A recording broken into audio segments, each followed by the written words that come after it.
guard, walk straight into middle and get that nice conversion. They're in control right now, but it's T-side Anubis. We've seen plenty of 9-3 comebacks in the bounty so far, on this map especially. They've done the bare minimum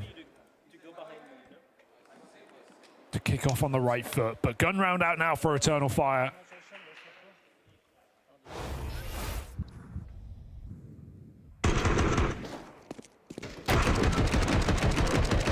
Yeah, the other thing here is on Anubis, Eternal Fire have a lot of ideas for these opening moves, and they like to play them a lot when those guns come out. So expect to see some moving parts behind this CT side. Going to be interesting to see if G2 can deal with that. You know, the only other time we've seen Anubis come up for Eternal Fire was in that Vitality game the other day, and they started T side. So we didn't get that look of a whole CT half out of Eternal Fire. It's not really panned out here on the opening, though. Malbs MD clashing with Xantares over in middle. And that's quite the man to find. If you can force Xantares to start slow, that is a huge key to victory removed for Eternal Fire.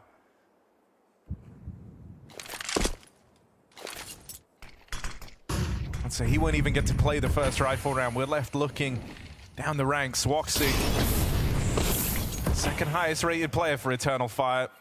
This is the type of round where he's got to do some heavy lifting on that AWP. A lot of info for Magic, but they don't respect that Molotov. It takes a long time to get it down. They chase him. This B hit can just come in if they want through the smoke. They go together, and Jota's trying to back up. He can't make up his mind. Fight or die. It will be the latter. Arcadia on a save, and G2 with a 5 alive round. That is a brutal beginning. You may look at this game and go, Eternal Fire, they're red hot, they're in form. Xantares, maybe the best rifler in the server right now, but the depth of G2 when it comes to individual talent, that's the most exciting part of this roster. It always has been. Even with the departure of Nico, they found great additions, with Malbs taking his roles, with Heavy God looking very strong as an anchor on CT sides. And Hunter being a very vocal player that Des talked about as well. You can even hear him there in the cams. So G2, don't underestimate this team because of how difficult they can make games for themselves. 4-0 beginning, a clean gun round.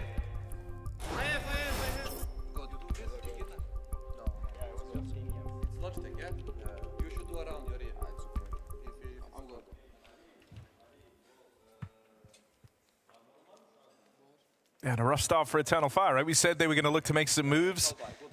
Losing Xantares straight away, certainly kind of worst case scenario for Eternal Fire. And it means that that first rifle round doesn't get anything done. One of the things we've been praising this Eternal Fire squad on their run through is how synergized things were looking from the get-go. But early days here, things are feeling a little bit rustier. That first rifle round just looking ugly. So hoping they can turn that one around. G2 not starting slow. They've got Monacy with this AWP in the right place in this round. He's ready for the push out through main. And if Eternal Fire do round this corner, Monacy will be rewarded an opener. They do a lot of these. If G2 have done their homework, they know that Eternal Fire love the A main stacks, have a lot of setups, especially when Woxic's got an AWP out. Seen already a couple of these in the mid round. Eternal Fire don't like how quiet it's gotten. They regroup for a mid re-clear. G2 getting ever closer, but firepower alone. AKB pistol, it's not going to be a conversation. Malbs and Snacks open this round and close it just as quick.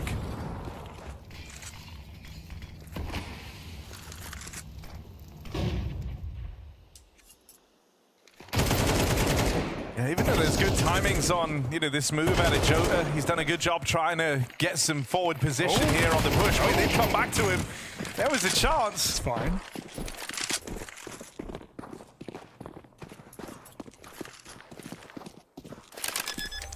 That was Xantares there. Maybe. Kind of reminds me of Drop Down back in the Cobble days. True. Him and Calyx kind of were the gods of that map. The most feared. The soldiers from space. But right now, it's all G2. I do like how you brought up that dominant win over Vitality and how it was off the back of a T side, because remember, that was a 9-3 first half for Eternal Fire that got a little skew it, Harry. It got a little scary as Vitality pulled it back when they hit T side. You know, for the longest time, we always, if you pick your side, you always pick CT. But finally, you know, the last 12 months, we started to see teams realize, like, okay, T-side Anubis just is the place to begin. You set the precedent. You can have a dominant first half. And so most teams have been just locking in T-side every time on Anubis. G2, no exception. They know the power of this. On fire now are G2 at 5-0.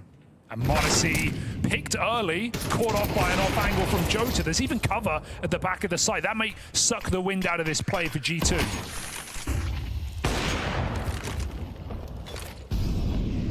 Or not. They're actually going to take this space. The flash is wrecked. Hunter, though, he's blind for a fresh eternity. Imagine peeks out for a free kill. Heavy God, has that added any intrigue to this? He's been brought down very low in the head-to-head versus Madja. Snack's donning the AWP as well as he looks for a way in towards this B site, but nothing's being given. Smoke gonna fade. Might have a chance to catch Woxic and make this one interesting after all. Woxic is looking the wrong way. Oh dear. This is a 2v4 that G2 have pulled back into a 2v2. And this flank time is still really good because Heavy God took a long while to come back from that water. He might actually catch them both in middle. Heavy God hits hard. And Eternal Fire crumble under the weight.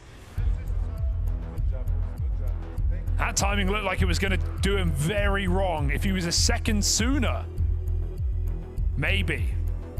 But G2 right now are running wild over this map.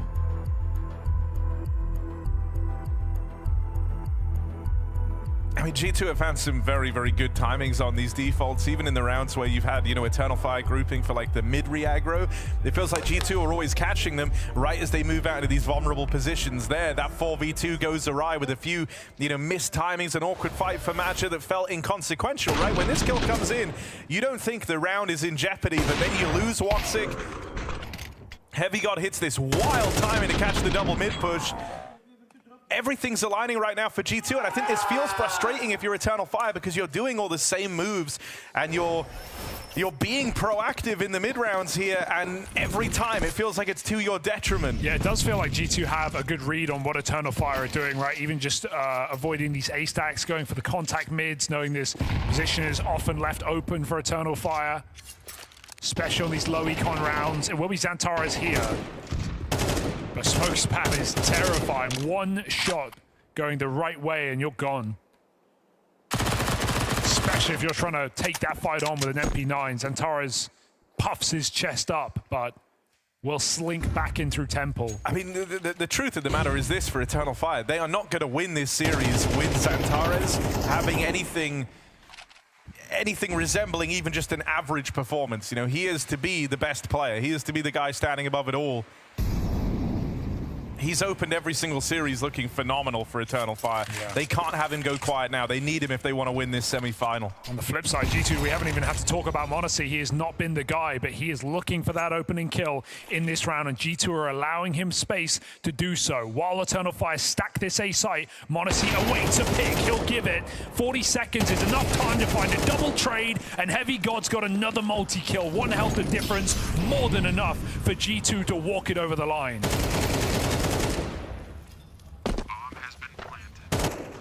This is a brutal knockout from G2, playing very, very just well-spaced, very slow, very contact. They are not throwing much at Eternal Fire. They are just looking for gunfights as a pack, and they are trading out extremely efficiently.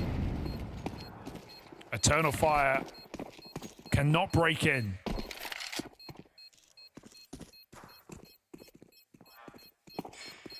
And there's a good degree of pace behind these rounds as well, right? Even though it's not like these bombastic site hits, it's kind of taking a lot of room early and then holding that space and waiting to catch the reactions. That's the perfect way to play up against this Eternal Fire squad. G2 are in their heads.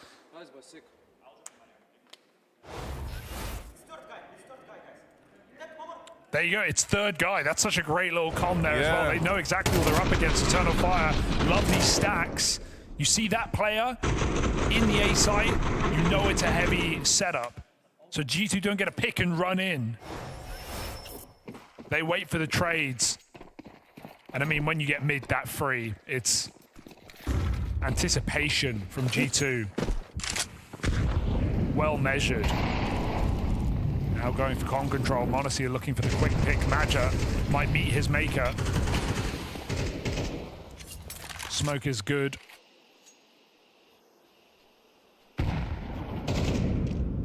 Eternal Fire. Don't know, but they're getting boxed into this B site right now. Well, you can see Eternal Fire have become a little bit more scared about doing some of these moves in the mid round, right? It's a lot more static here in the 2-1-2. They've at least won a key fight down here towards Dark. Heavy God finally made mortal. His second death of the game here in round 8. It's dished out to him by the captain of Eternal Fire. But it's in this sort of moment you haven't had a sort of, super great scenario like this outside of the 4v2 that they threw away. You haven't had a spot where you've taken a clean advantage and it's gone untraded. So 5v4, this is where Eternal Fire have got to lock in and find their first round. It's an awkward skirmish over here at main. The G2 still aren't feeling the pressure yet, right? This bomb is in T-stairs. They're going to have to pick that up on m0NESY, and he's going to look to rejoin the rest of G2 as they hit this B site. Malbs leads the way. AK in at the front, contact taken, Hunter, wide swing, and Jota's dead. They know that Match is here. He's already got a kill to his name. They've got him trapped down in Dark. Are they able to find him? Hunter is. B site opened. And m0NESY on that rotate on that AWP. It's another one of these 2vx's out of G2. Missed shot for m0NESY, but the bomb makes it over. One bullet. One shot and it counts. Wikadia on the wide swing. He stopped the plant. They've got to get the kill. Can he win this to time? Dancing behind the pillar. Wikadia waste that clock away. And so no 2v4 today, G2 by the skin of their teeth. Eternal Fire get on the board. Oh, that's so unfortunate. He uses last bullet on the deep player that can't pressure the plant. And I think, you can look at that and go, why didn't Hunter just stick the bomb safe? m0NESY probably made the call, let's chase him. He only has a Glock. He wants a player by his side. He doesn't want to be tasked to cover if Wikadia rushes the plant. He doesn't have the weapon for that. So an understandable chase for G2, but not the time to do it. Wikadia hides in plain sight and picks up Eternal Fire's first round.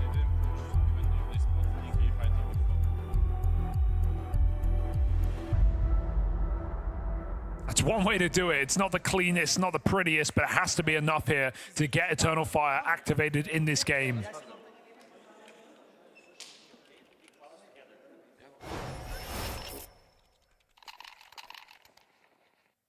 If G2 respond with a swift round, that's going to snuff out any hope you had for EF on this map. Yeah, it's one of those rounds where, sure, you lose it, but you're still happy that you were able to turn around a 2v4 to that position, right? For the second time now in this game. Oh, the flash is good! Xantares gets out with 2 and never even spotted m0NESY. He'll take it. Xantares only sees movement. m0NESY standing still kept him alive and at least allowed that trade. Wikadia's pushed through A main as well. It's a super dangerous move that did get punished by Vitality from time to time, but this time it's right. G2 are trying to move in to this B site and they get backstabbed, front stabbed everywhere. Eternal Fire throw punches. m0NESY, don't make this interesting, but that's a headshot and a re-peek you might come to regret. Yeah, don't get ahead of yourselves here, boys. This is m0NESY. This guy's quick. Oh, this guy's really quick. m0NESY onto something now. 2 kills left in it. On his way to a 1v5 ace clutch. m0NESY hits some blinders, needs to offer up 2 more. And look at how much safer Eternal Fire are playing now. They're playing a trade. They've given m0NESY open runway back into this. Low on health, short. When you look at the shots this guy's hit, something might be building here. m0NESY on the reroute through middle. He believes in his ability to clutch this round. The defense is split up. Madge is playing this all alone. m0NESY tries to bait the peak. Those extra few seconds wasted Will they come back to haunt him as now Magic is real close up in the heavens, ready to swing this. One bullet stops m0NESY's clutch in its tracks. For a moment there, everyone on Eternal Fire was sweating. They thought they'd let the flash back into the game. Dude, that third shot, that third kill behind him, when it felt like he's already past the wall. Sure, nice double for Xantares, but load that clip back up. I gotta see it. m0NESY. An insurmountable task for most, and even he makes it interesting. I can't believe Magic just swings out heaven like that. I can't believe he got Wycadia. Oh, he's so good. He's so good, it's absurd. We're, you know, born too early to explore the Earth. Or born too late to explore the Earth. Born too early to explore the universe. Born just in time to watch m0NESY.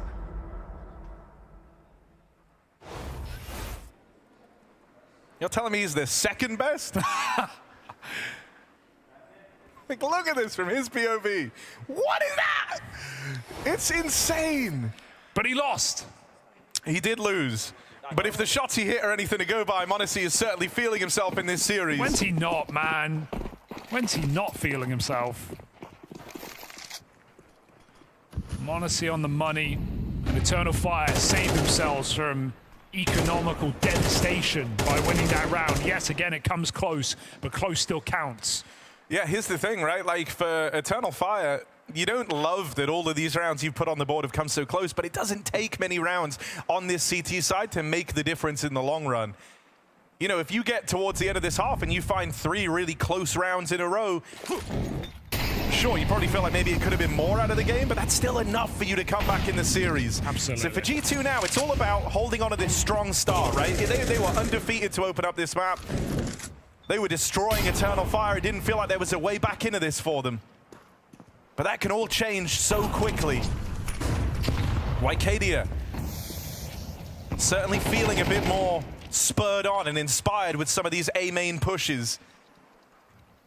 Takes away some key control, and with 45 seconds left here, G2, they haven't often had to worry as that clock ticks down. There's always a game plan, there's always the end goal. It looks like this time it's going to be the A split. But usually they've found something at this point in the round. And this time it's all been dark. Usually there's 3A. Nothing of the sort. Now call it 1. Just Woxic. He's got to swivel back and forth between these positions as they chase him down. Look to trade this kill. Woxic holds on. Poetry in motion. Oscar's wild. 3 kills in the sight, and maybe the finishing blow. Hunter comes over the top, and Woxic can't find it. Could this be a clutch to give G2 more room? Oh, he stops the plant, needs to win the fights now. Gotta lock in, and Jota secures that key trade. Wide swing and hunting down the planter. Woxic's 3-piece not in vain. It comes down to the wire, but they don't give Hunter the room nor the respect to play out that clutch. Oh, okay. Sees m0NESY come through with a 3-piece like that. He says, watch this. That's impact off the AWP. And Eternal Fire may be hanging on by a thread, but they are still here. 2 MP9s, pulling back from a 7-0 deficit, looking for 5. And dare I say it, 5 is fantastic. 5 is perfect for a CT half on this map.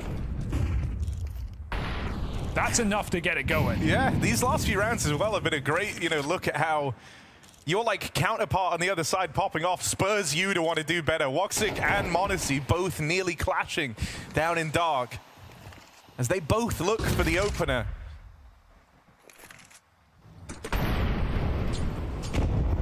G2 might have had full control over this game to open up, but that could change in a real big way if Eternal Fire win this round. They're having to do it with less, right? Only a handful of rifles, Woxic on the AWP, but it's SMGs on Madra and Wycadia. G2 is still the ones in the driver's seat. But make no mistake about it, your feeling at the end of this half changes entirely if Eternal Fire managed to find 5 rounds. Got more nades. Can Magic get them in time? That molly buys a few more seconds as G2 were ready to explode out B main.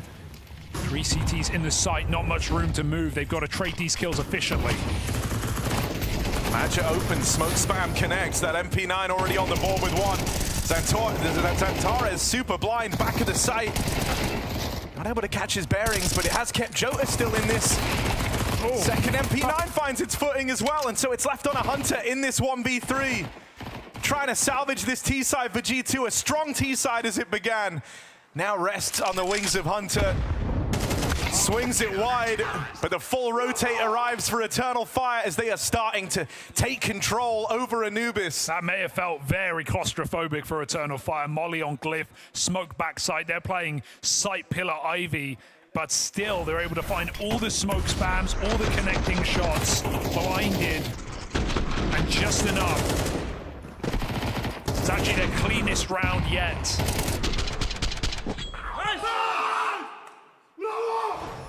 Listen to him go. For 5 in a row. This is G2 on a MAC-10. Monacy, no AWP. Back to middle, perhaps. I mean, the fact they win that last round cleanly is such a big deal for Eternal Fire. You were dead on. All their rounds up until now have been really scrappy. That would have left round 12 on like a level playing field where both teams are coming into it with a little bit less. For the first time in the entirety of this game, Eternal Fire have the better buy. And it's right as they could be onto that 5-round CT side, so G2 working with limitations now. This is not something they've had to worry about across the series yet. In the Molotov? Oh my god, no one even bails him out. He is on his own with no smoke on that fire. Heavy got 100-0 on Woxic. They come filling through the camera. Everyone here. That's an ugly spray. It's not going to get better for Eternal Fire. 2v3 and a round they must attempt, but block towards heaven. And eyes on for Monacy. This should be a G2 8th. Oh, that's an awkward fight to give away. They don't get the info that 2 players are moving in through heaven either. They still don't know where Matcha is with only Jota spotted, so everyone's looking over their shoulder. Heavy God's taken away some of that pressure by occupying main, but now he's been smoked off. That leaves Hunter fighting alone. Good position. Heavy God's making a move. Wants to try and support Hunter as he takes this first bit of contact. Oh, but there's the lineup. Madja and Jota come through swinging. And so finally one of these man disadvantage rounds comes up for Eternal Fire, and it sees them through to 5 straight to close out this first half.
Streaks on streaks to open up this semi-final. G2 start Anubis with 7 rounds straight on the T side, but Eternal Fire takes them a long while to get going. They found 5 rounds of their own down the tail end of that first half. Now they move on to the T side. They've given themselves a really strong path to fight from here. After a slow start from star of Eternal Fire, Xantares, new heroes have emerged with Wycadia and Woxic both having their moments in the limelight. For G2, it's an array of stars here stepping up to the forefront of this game. Heavy God put on a great first half, but he is the first to fall in the pistol round. Xantares, he's been doing his best work on the T sides of Anubis here. And so there is still hope to get Xantares switched online before this first map draws to a close. Monacy's got no armor. He had to drop those jewelries, so he's in trouble as Snacks, who closes the distance with a flash, gets peeked before it pops. This is going very wrong for G2 as Maja and Xantares explode into this site. Hunter has to hit every single one, and it's not meant to be. Malbs through the smoke, catches the bomb, can't take the kill, and Eternal Fire fight together and wait for the flank. Malbs may have read this one. Jota ran for a moment in middle. Malbs is aware, but... Oh, he saw him. He looked frustrated there, Malbs. Pistol he doesn't get to play into. Fair enough, you know, in the same way we were saying, it's kind of been an array of stars showing up for G2. Malbs has not really been a part of that, right? When we look at who's doing the heavy lifting right now, it's Hunter, Heavy God, and Monacy doing a lot of the legwork so far in this map. You haven't had to talk about Malbs all too much. So you see that frustration setting in to open up this second half. They know that that pistol round is a huge leg up for Eternal Fire. Damn, Malbs really has taken all of Nico's roles. Check that desk, somebody. Oh, it's kind of an ugly exchange there over towards long. Eternal Fire got the exact peak they were hoping for, but weren't able to find anything from it.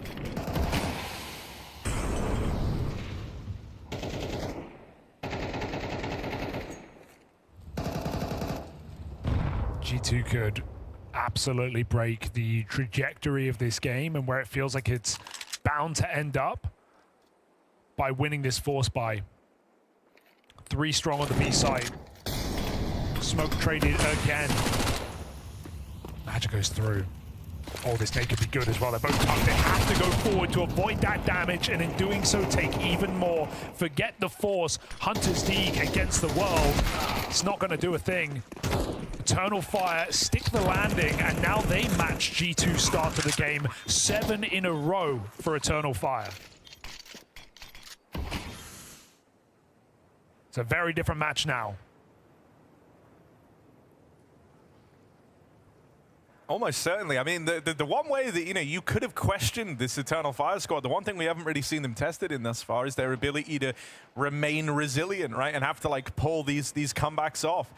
They haven't dropped a map so far. They've had these huge performances usually to open out of Xantares, and so that's already, like, kickstarted the series off in great ways for them. So you haven't had to really see if they've got that resilience factor yet. But they had to demonstrate it here. 7-0 in the hole. To tie it up at 7-all is no small feat, especially when that comeback has to start on your CT side. Yeah, don't envy G2's position here. In a spot of bother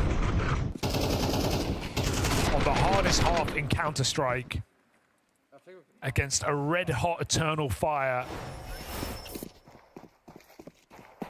And it's been a team game. It's not been an individual hulking effort. Everyone's had their moments. Woxic held down well in a couple of rounds on the orb. Wycadia's had some important openers. Jota on the close. It's not been the Xantares show, although there is time, and the T side, no better place for it. I mean, it's crazy to think, but this whole streak of rounds started with that 1v2 out of Wycadia on the B site where he wins it to time. And since that point, they haven't dropped a ball once, have Eternal Fire. They've certainly tried to.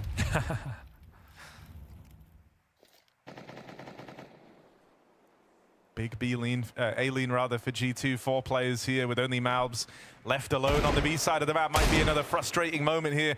Unless, you can never write off a Malbs the Eagle. Might be quiet in this game, but this guy loves the D. Just a one and done. And so that B site falters. Malbs is the only line of defense, can't get out with anything more than the 1 kill onto Madja. And so that lead teed up for Eternal Fire. They lock in an 8th. Now eclipsing G2's 7-0 start. Wow. G2 meanwhile were trying to get aggressive on A, but I think they put their own smoke down and then attempted to go through it. The gray screen doesn't make life easy for Heavy God. And they realize this one's too far gone, so Snax save his armor. G2 look for exits.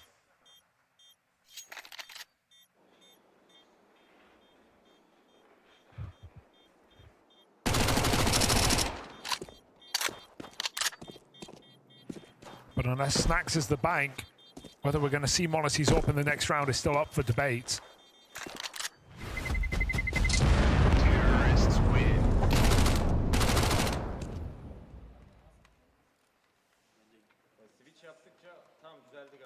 Incredible resilience for Eternal Fire in this match.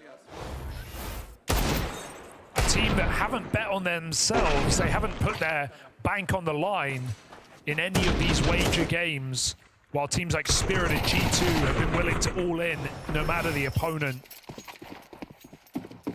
But right now, they're letting the gameplay do the talking. Yeah. I think as well, when you look at like how the season ended for Eternal Fire, it was only once they started to put a lot of pressure on themselves that things started to get hard. And so I like the idea, the philosophy, you know, it's a new roster, you got Jota in here now. Let's not add any extra pressure. Let's just play to win the damn series. Snax swinging middle. I mean, the desk talked about how in-game leaders love to play those information positions in the middle of the map, often rotator spots so they can get involved, they can get a lot of info. Well, Snax just plunged into darkness, swings the mid-smoke, gets spammed through by Xantares. Oh, I love the reset as well. They can leave Xantares here and go back for a 4-1. Honestly, they don't have to go A to Wycadia. B on main is seemingly the better option in these kind of plays, especially with that camera smoke down. G2 making a huge, heroic gamble. This will pay off. Oh, Snax doesn't know it yet, but it's cool to go and stack the B site. Might save G2's CT half. At least give them more of a fighting chance here. It's 3 strong, and they don't have to worry about mid. Honestly, with that AWP in the right place, homed in on main, but that smoke obscures vision. Malbs is teeing up this flash. On the back of that, they can look to swing out and take some of these fights. It's Eternal Fire ready for the heavy stack on this side of the map. Malbs deals with the first man in. Magic knocked out. Xantares with the follow-through. They know that Malbs is trapped in, but m0NESY's AWP is providing overwatch. Wycadia is just too far away. Only just arriving now through dark. Looking to make his move. They still haven't been able to deal with Malbs. And with this AWP covering, they can't find him. It's going to fall to Watsik with m0NESY on the angle. There's no getting back into that. A well-timed stack, a well-timed call that of Snax and the rest of G2. And finally, this streak of Eternal Fire is broken. Beautiful play for Malbs there. That's his best round yet. Very, very jiggly, very annoying, putting pressure on, meaning Eternal Fire can't scale or think about that bomb just yet. He lets the smokes fade. Even has that Nico flash over the pillar. Nice, guys. Let's fucking... Nice, and I love that his team back up as well. When that CT smoke fades, they don't sit there and try and trade Malbs. They let him play on his own. They know they can win the round off of objective by playing passive, stopping that bomb cross. G2, first round in a long time. Can they read the repetition? Will it be a flash in the pan? m0NESY in middle. Oh my god, he just got one tap through the door. They know Snax is here. Wow, what? m0NESY did his best to make sure Snax's death was not in vain. You've seen Watsik with a highlight moment in this exact same position on the AWP. Let's see if m0NESY can give us one now. Wondered if that last would be a flash in the pan, but if m0NESY can get cooking, G2 aren't complaining. Third shot sails past. Xantares still making noise out in middle, and this is a lot of info for Eternal Fire. They've got the rotates bogged down in mid. Huge. And so Watsik's trying to make the run into an empty B site, but look at G2 moving, trying to get ahead of this, trying to outposition Eternal Fire. They are already here knocking on the door of B. Watsik's got to commit to that plant, which means Wycadia has to hold this all alone, only for a moment. A sliver of a second could have given a G2 route back into this retake. Instead, it falls 2v2, and they've got to slow it right down. They wait for m0NESY to move in. Closing the gap on the creep up from spawn. Woxic has been so stubborn about this angle. He is expecting the temple swing. He's been holding for it, and there's the reward. It's only m0NESY left to beat. First shot lands. This clash, and Woxic comes out ahead. Oh, he's done it again. A huge impact round from the safe pair of hands of Woxic. No longer the rampant repeaker of Eternal Fire. Reliable instead. He sits on the site, he lets them come to him. But man, Hunter, I don't know why he decides to go for that rotation. He gets the important mid kill on Xantares, but then he goes for position over pace, and he goes all the way around CT instead of taking his timing through Temple. He could have stopped them getting out B. He didn't need to. But the fact that he's not aware they could be in the site after walking up CT is so strange. Oh wait, this could get weird. Mid-push, Woxic caught. Bombs here as well. Jota can't afford to go down. Just saved the round with that double.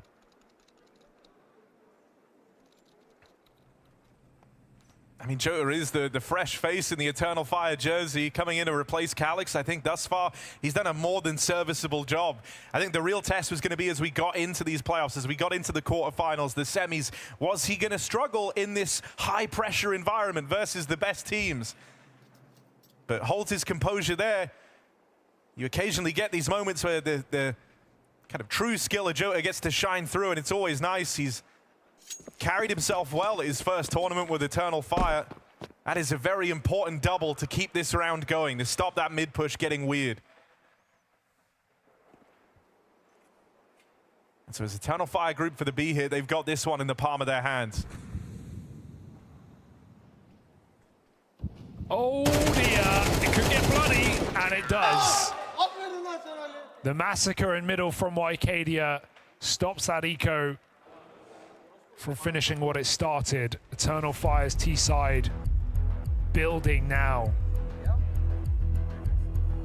And the pressure very much on the leadership of G2 on how to solve this annoying default that Eternal Fire have been using all tournament. Some very patient T-sides. And Anubis benefiting that a lot.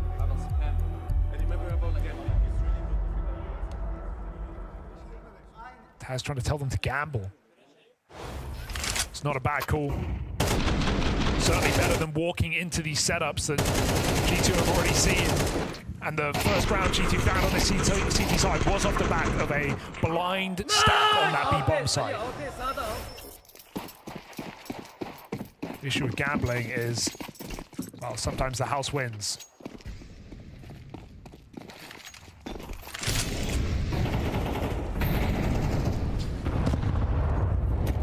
The timeout just tried to talk the game plan through, and Xantares was looking to bring a real quick pace down into dark, but not able to win that out. That would have stifled the G2 game plan. Malbs is actually making a combat move here, pushing through their smoke. Catches Matcha, back turn. That is a heads-up play from Malbs.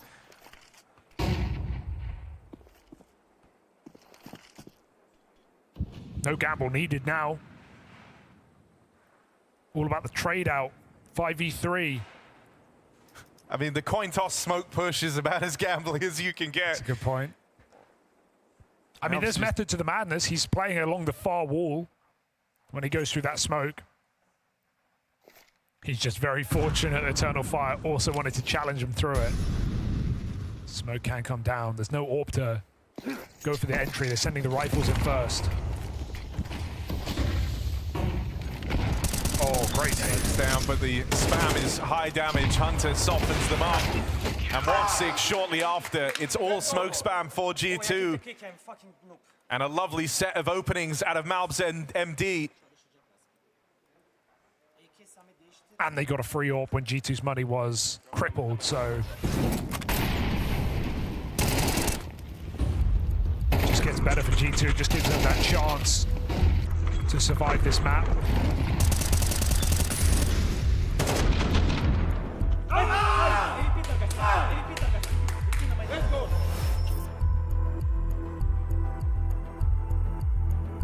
great B hold for Mabs and Hunter. Final timeout for G2, even off the back of the one round, because they know they can't get reset again. It happened last time. If they get broken against 11, it feels as good as done, at least set up for overtime for Eternal Fire. I would love to see a set call in this round, right? Completely change the pace of this game. It's a high-risk, high-reward move to go for something more poppy. But G2 have not been using a lot of early util. You can see they store it in middle. They don't necessarily get all their mollies out at the start of the round. They know they have to save it for the late. They use one Molotov, 2 Molotovs only at the start of this round. Could have been an option. Eternal Fire back to old reliable. But Dark has not worked for them. Malbs has been a nuisance in this position.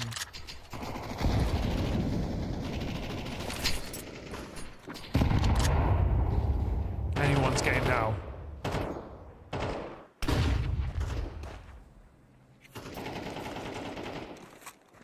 I've just been given a few hints as to what's happened down here in Dark.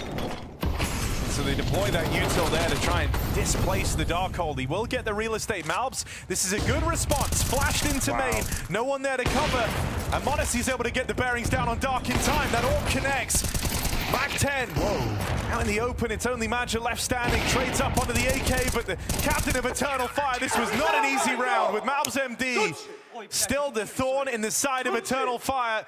He keeps disrupting these B hits, and that's a big problem. Oh, m0NESY there, excellent move. He sends his team out B main, and that allows him to not only, you know, get a 5v4 and figure out that's a B hit, he can then play the best angle on that B side, which is wide in front of the site to peek down con with the AWP. It's such a nice position, but you've got to have B main control to do it. So while they're scrapping in B main, he gets that kill. There's no way they can get out Dark.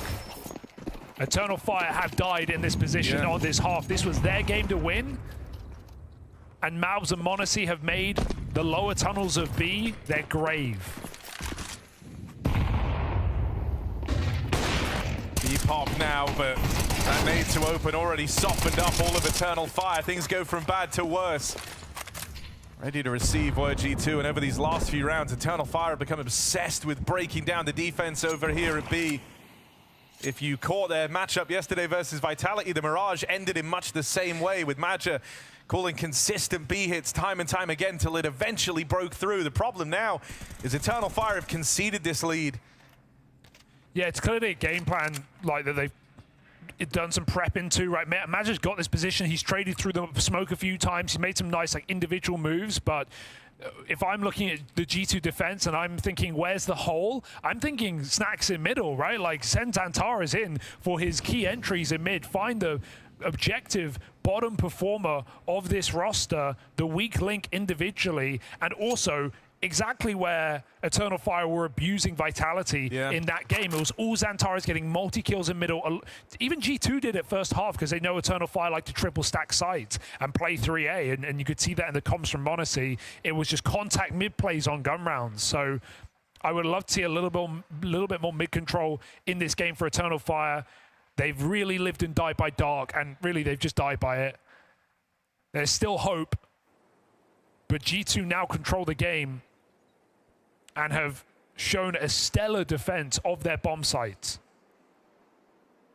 And now if you're G2, you almost want to think they wouldn't go back to B. Not in the way they have been.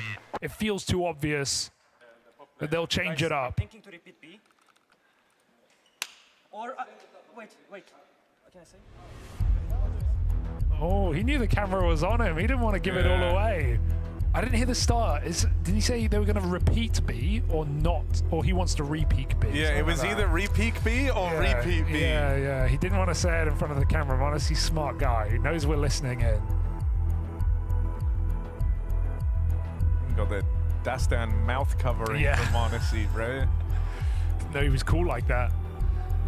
All timeouts burnt in this game. To me, it's all on the adaptation for Eternal Fire. Where are they going to go? How are they going to do it? Do they release Xantaras? Because right now it feels like he's chained up, and partly his own doing, but playing into these B hits has just not worked. I think as well, you know, there's only so many times you can have all the real estate where you feel like you're in the power position to make the play. I think that's why Magic keeps going back to it. Yeah, He keeps getting dark, gets the control he wants to do the play, so it feels like it should come through. But G2 demonstrated in that last round that they have very good reactions. Honestly, look at that. Wide face in middle with no smoke down. The start of this round, it's feeling like another one of these B hits. They're going to have Xantares try and sell a bit more of a lurk first. Hey, if he can get the entry, that would certainly set them up. You wouldn't expect Xantares lurking on the other side of the map, but it's m0NESY poised. See, they've tried to allude to the idea that they're playing for the space, but m0NESY has instantly been able to call, yeah, they're not here. No one has made it through A. He missed the smoke as well. That's why m0NESY can see over without even a boost required. So I wonder what this does, though. Heavy God's still the anchor here, and m0NESY is yet to rotate. So for a moment, sure, Util's being cycled, but G2 for the first time only have 2B. Is this going to be the way in for Eternal Fire? Is one key entry going to start this roll?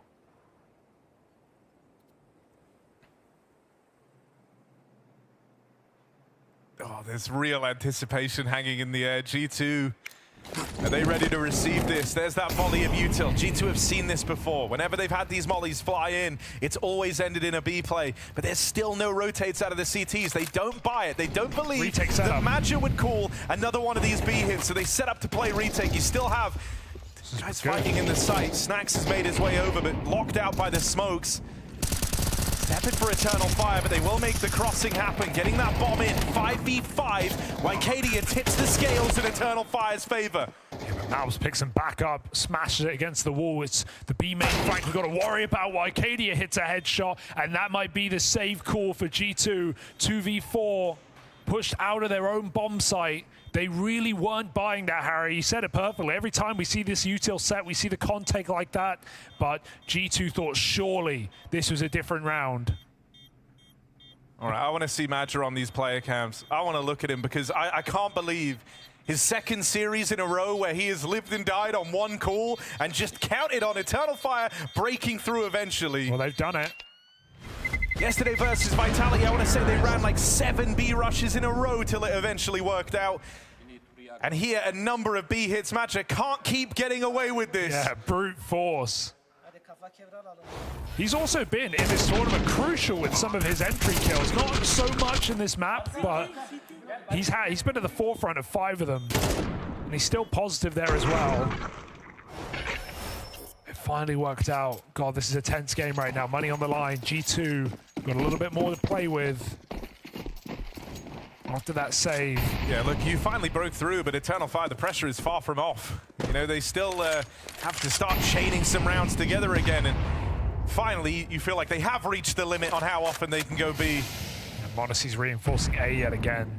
And this is where the mind games start to play into it, right? G2, aware of this fact as well. They've lent far heavier over towards A at the start of this round. m0NESY and Heavy God. Snacks even covering from camera, available to rotate in. And a miss smoke for Eternal Fire. A weird collection of smokes down in middle.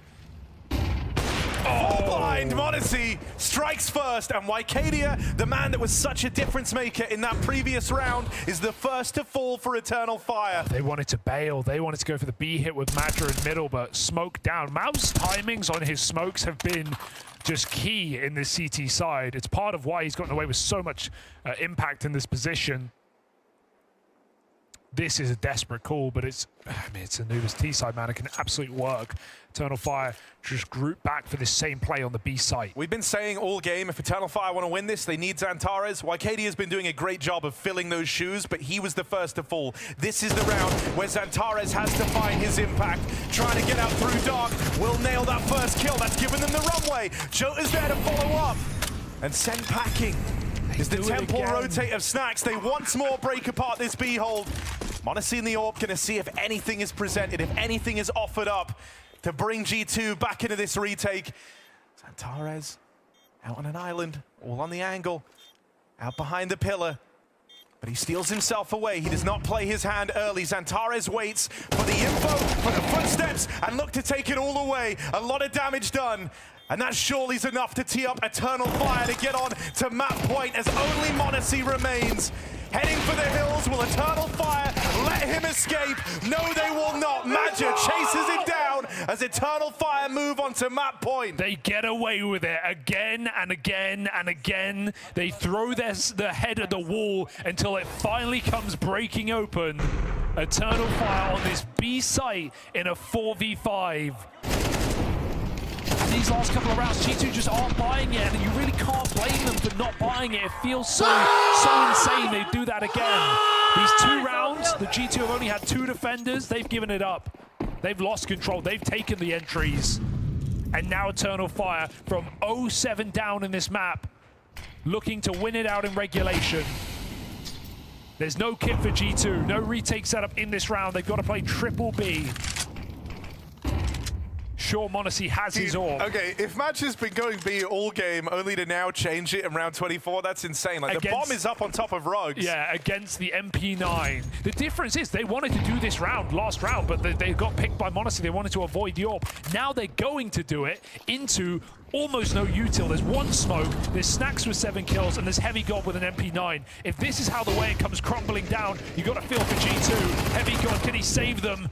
Omnipresent in this A main, gets 1, but the split is in. Snacks try to hold the line, pressured in through main. A 3v3 post-plot is how this one ends.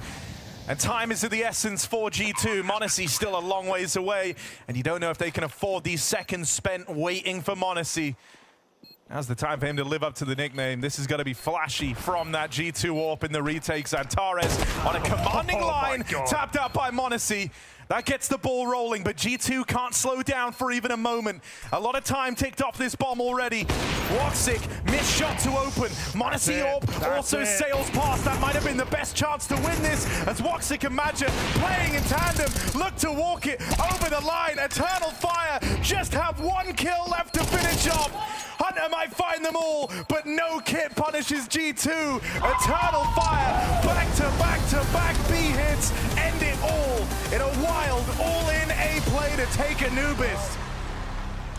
What began as a 7-0 start for G2 ends up 13-11 in Eternal Fire's favor. Sure, it took them a couple of moments to ignite into their own chosen ground of Anubis, but when they did, Jacob, I've got renewed faith in this Eternal Fire after that second half. Yeah, there was a very hectic game of Counter-Strike, a game that had different faces to it. You know, as you said, G2 off to a good start, Eternal Fire firing back, then G2 coming back, and then Eternal Fire coming back. Like, none of them didn't really get a good grasp of the game as a majority of it, but overall, it was a game where 2 teams just fought it out, you know, and at the end of the day, we got to give credit to EF for winning a game where Xantares didn't necessarily play well either. Yeah. So it's one of those that got to feel very comfortable for EF. Yeah, that was more like an eternal seesaw. I mean, it was just up and down, and who's winning left and right. I mean, so many streaks in that one. Yes. Such a great start from G2, but overall, at the end, Eternal Fire, man, that T-side, it was a really interesting game plan. I'm not even sure if I really agree with it, but at the end of the day, it worked. Let's go back to G2's T-side, because that's what started off this map so hot for them. We've got a couple of examples of just how they were able to manipulate the side of Eternal Fire on their defensive half. Yeah, it starts out, you know, well with them winning the pistol, and then it gets very dicey in the second round. You see them doing, they want to go through the smoke. They kind of hesitate a little bit. For some reason, Matcha is pushing. Snacks gets a free kill. Wycadia does the same thing after Snacks, you know, kind of fakes him out by the sound a little bit, and G2 recover in a very tough round. Again, they're down in a 3v2 right here. m0NESY and the boy is going to get this kill. We're talking 1 more hit with the MP9 right here. m0NESY losing that duel to Xantares, it would have been game over.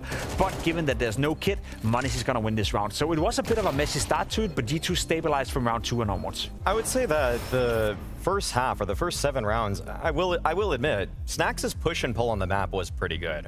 Even in man deficit situations, winning out on a 2v4 round, like, they understood how Eternal Fire was going to react to everything and all the picks that G2 were able to find in that. So props to them in that. Obviously, it didn't really keep up. Eternal Fire made the adjustments that they needed to. But honestly, like, the way that they got some kills in middle, they were able to just group up. Like, this isn't the prettiest thing you're seeing on the radar. Like, this is a 5-man death ball, but they're understanding if they just move together, if they just trade, if they keep things simple, it's going to work. Like, you got more firepower in the server. I do agree with what you said, Pimp, in the pregame.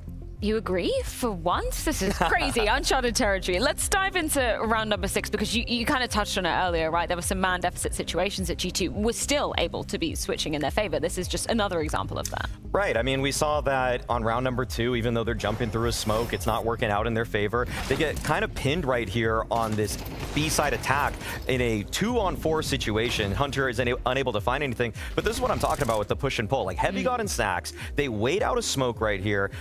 Snacks is able to take down Woxic with his nade out, and they're just punishing. They're playing to punish completely. Snacks is still making his presence known, and Heavy God rotating all the way back from his A-lurk just catches a beautiful timing on the last 2 members. And this is what I mean. Like, when it actually became sort of a hectic mid-round, I actually think in the first 7 rounds, G2 clearly showed better composure.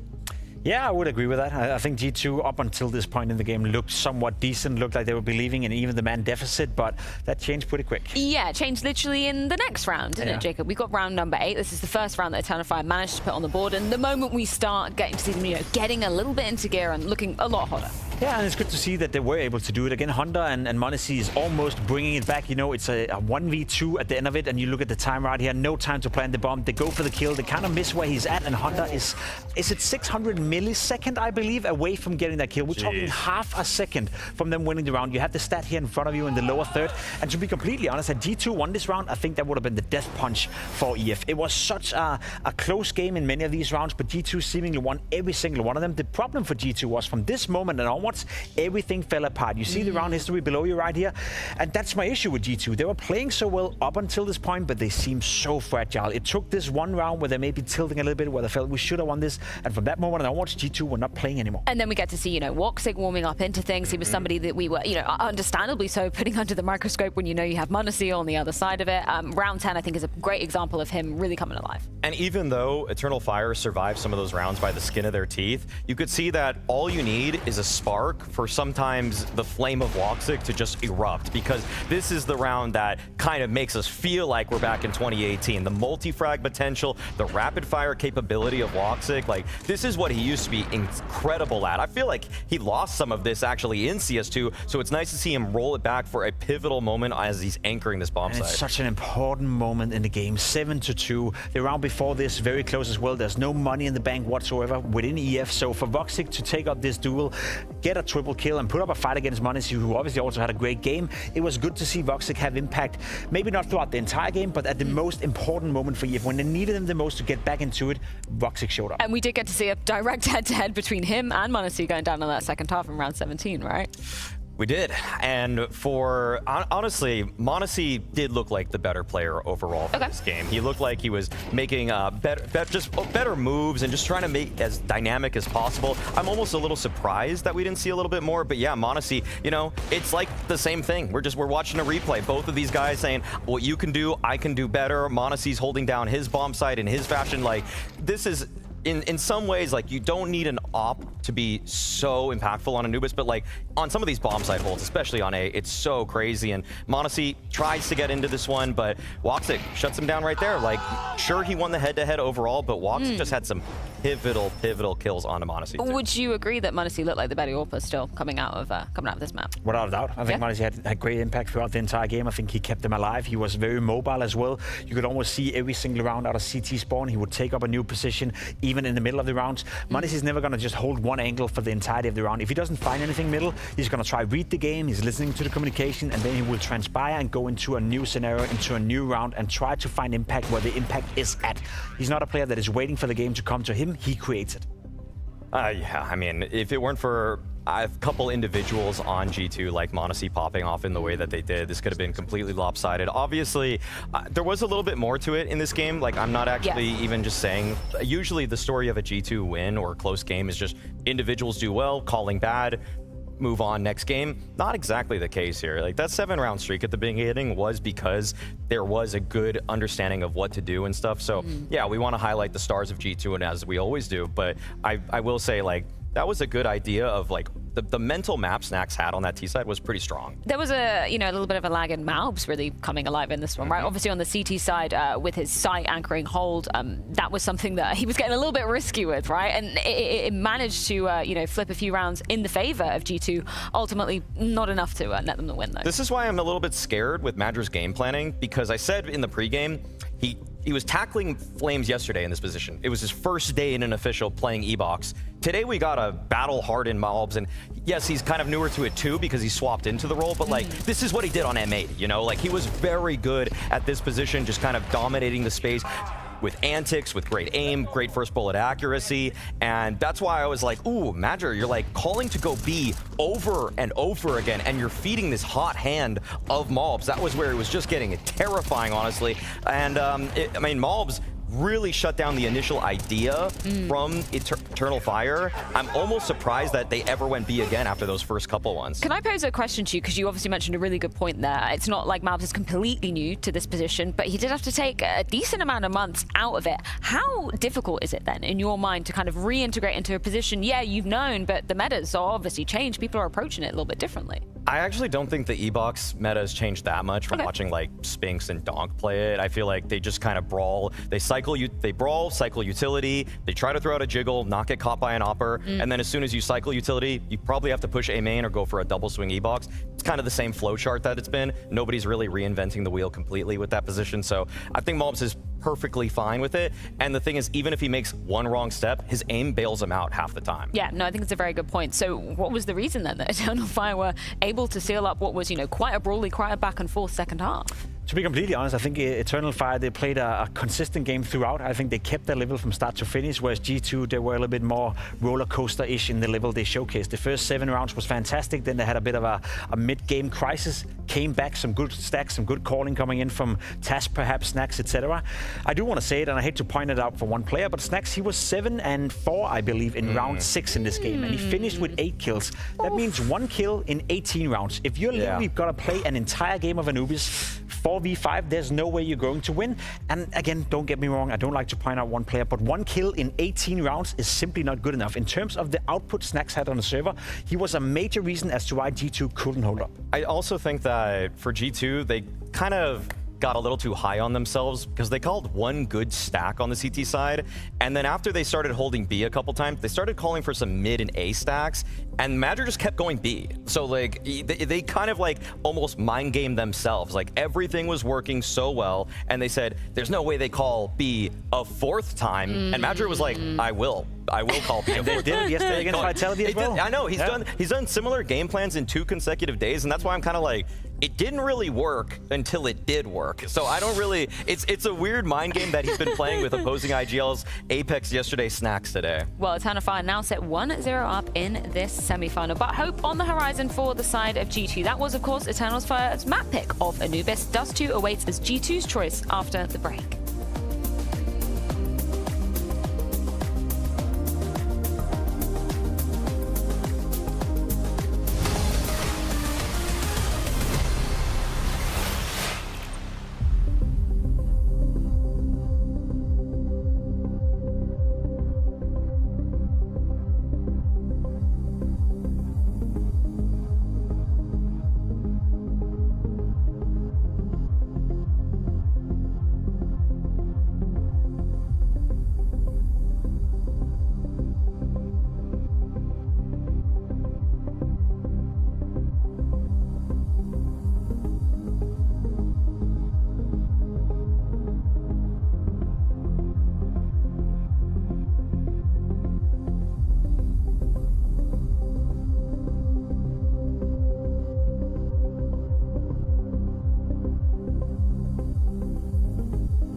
fighting from behind. Eternal Fire do manage to take their map pick, but just about there. I'm going to start with the beginning of the map. It seemed like you guys didn't have any control. What adjustment needed to happen there? What was so hard?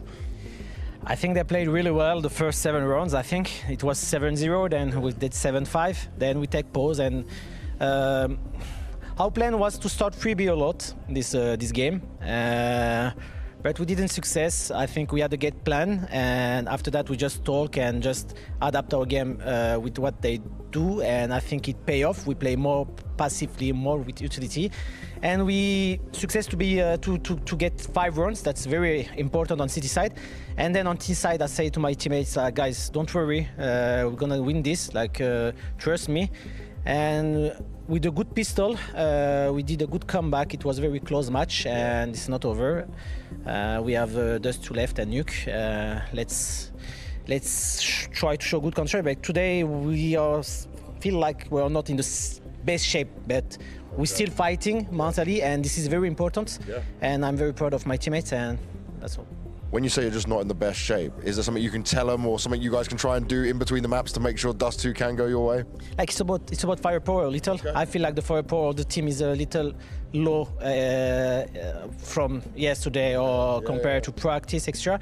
So it's happened. It's something real. Like and that's why we need to be better in team play, in utility usage. Like when you don't have IM, you need to be successful in other things. And we're gonna talk now, and we're gonna play Dust 2. And thank you for all the messages. Very candid insight there from Major, being very honest and saying, you know, we don't feel like we're in our best shape coming into today. No, and I like the fact that he acknowledged the fact that he needs to beat G2 in different ways than raw firepower. I think everyone would agree that in terms of firepower, G2 is the better team. I would even go as far as saying, after watching Anubis as well, Eternal Fire didn't play nearly up to their best, and they still won the game. And to me, that's a testimony to how well they're playing at the moment. You had Santaris, who didn't have the best of his best game. A couple of rounds where he couldn't get it done. Overall, lacked a bit of impact compared to how good he's been. Yet the rest of the team is still structured enough, still good enough in order to get it over the finish line.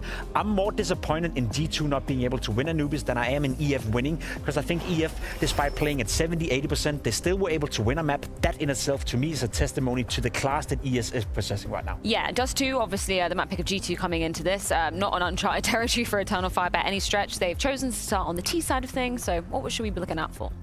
Well, I feel like one guy that I'm just going to keep the microscope on is, of course, Heavy God. I mean, he's the new addition to the roster, taking up the long angle, given that he's going to be starting on the CT side. Kind of a curious spot for him, but one thing I'm going to say about him is that, you know, we've seen him dominate in online play leading up to this. I feel like what happened with Beleaveme was just so little of a challenge that there was no real adversity that he actually faced in that matchup, and so everything went so swimmingly. Well, now they're finally got their backs against the wall. I want to see if he's going to be able to prove it on land. The studio environment, not the same as a crowd roaring at you necessarily, but one where you should still be able to hold your nerve, be able to show what you've been proving to everybody over the course of the last year, and what better way to do it than actually bring the series back for your team. I'm curious to see how EF is going to respond to that. As Major said, he got to find different ways in order to win this game, and Dust 2, firepower-wise, perhaps can match them in terms of team play. Maybe they can. A fun little stat as well. Eternal Fire has played 7 maps in 2025 so far. They won all 7 maps. They haven't lost a single map so far in any of the games, in any of the series.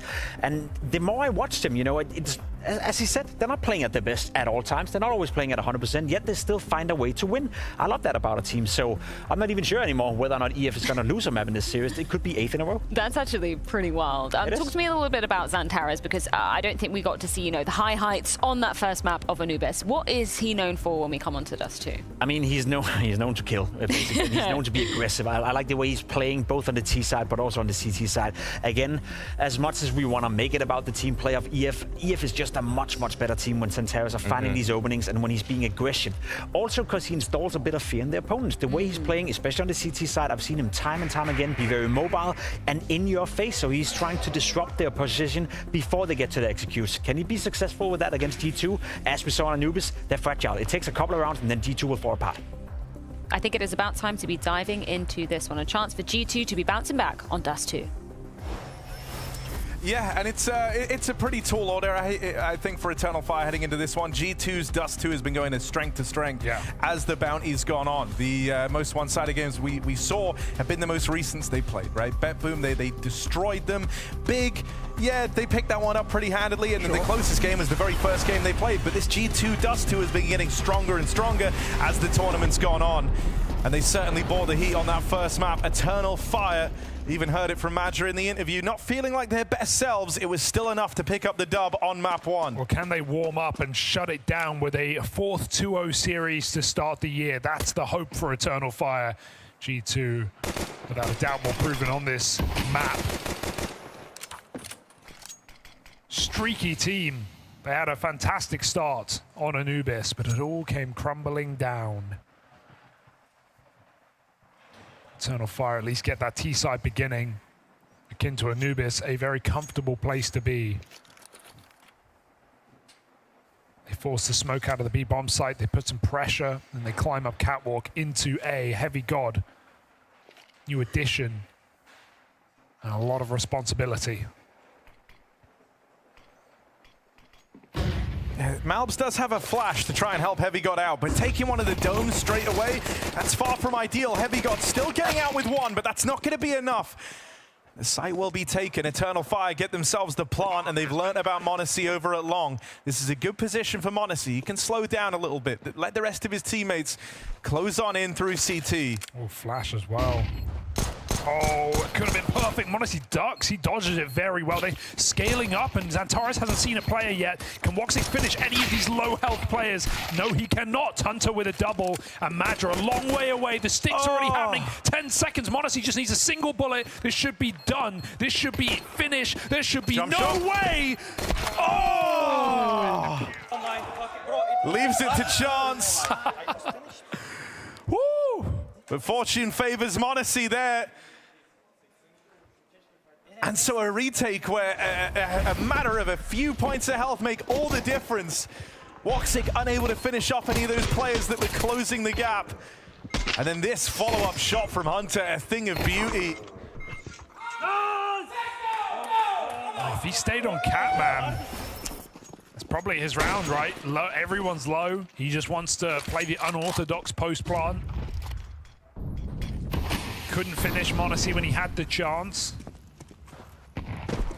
Eternal Fire still get by almost as good.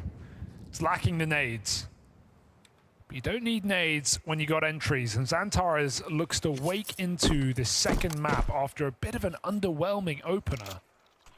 It was Wycadia, the firepower piece of Eternal Fire. Can Xantares return to his winning ways? m0NESY getting the spot off. He sees a lot of players.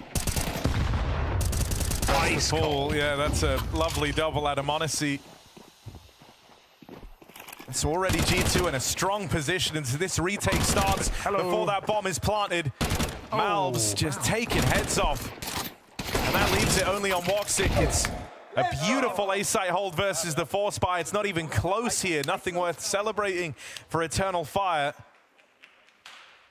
I think for someone like Xantares, he just needs that one round to come online, but he's often, you know, he's the guy who likes to be towards the front of the pack, likes to try and be the space taker.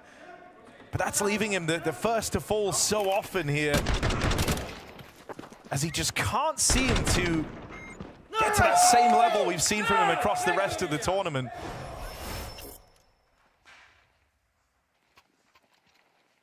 Most impressive certainly in the Vitality game, where he opened that with a 2.2 rating on Anubis. It's just insane. Nearly 30 kills deep, while the next nearest guy had 14. Ouch. So that's the level of carry you can get at Xantares with how he's been playing. Can, not will. Yeah, I mean, it felt as good as a certainty though, right? Because it felt like you were kind of waiting for that one game where he gets a little bit quieter all throughout every series Eternal Fire have played, and it feels like he hasn't really slowed down. So to a degree, it felt like you were going to get that today. But that's not at all what's happened. G2 are primed to get off to another strong start. Wycadia's scout has added a bit of intrigue on this. They just don't need to fight this, really. You know, it's all they have on this round, so Let the pistols come to you. Malbs should be fine in this position. Waits till they commit, until they're in the open. They're uncomfortable. They're up for the taking, and Malbs takes 2 to the grave. 4 in the end.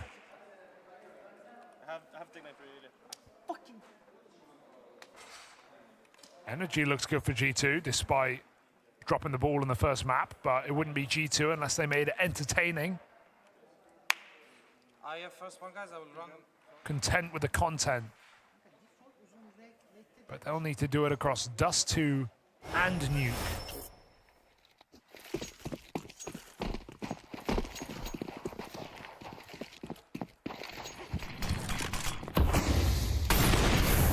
You know, the Desk were a little... Oh, wait. No, the Desk were a little surprised that they didn't go with Inferno, right? Maybe a Snacks thing, wanting to move away from the map. But I also think Eternal Fire have really proven themselves on Inferno last year. It was their go-to when they made their run at EPL.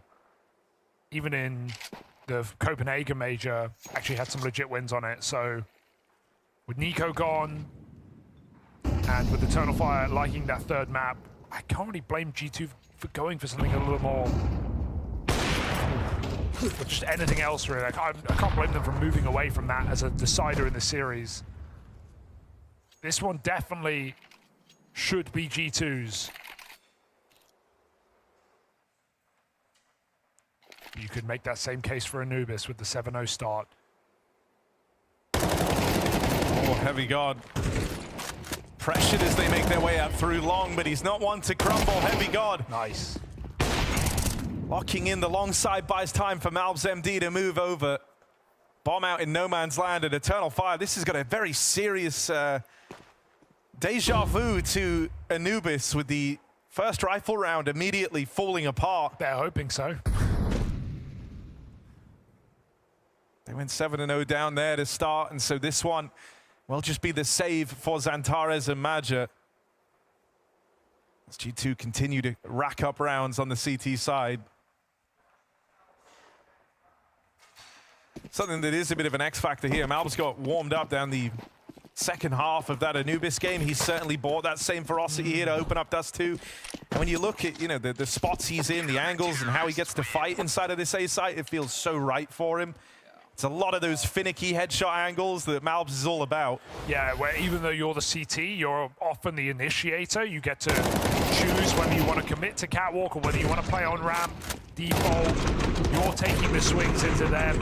It's all right-eye peaks. It's all made for Malbs, so it's a good point.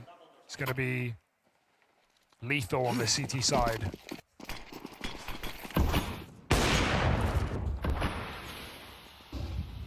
On the back of that save, Eternal Fire have put more money in. Buying up around it.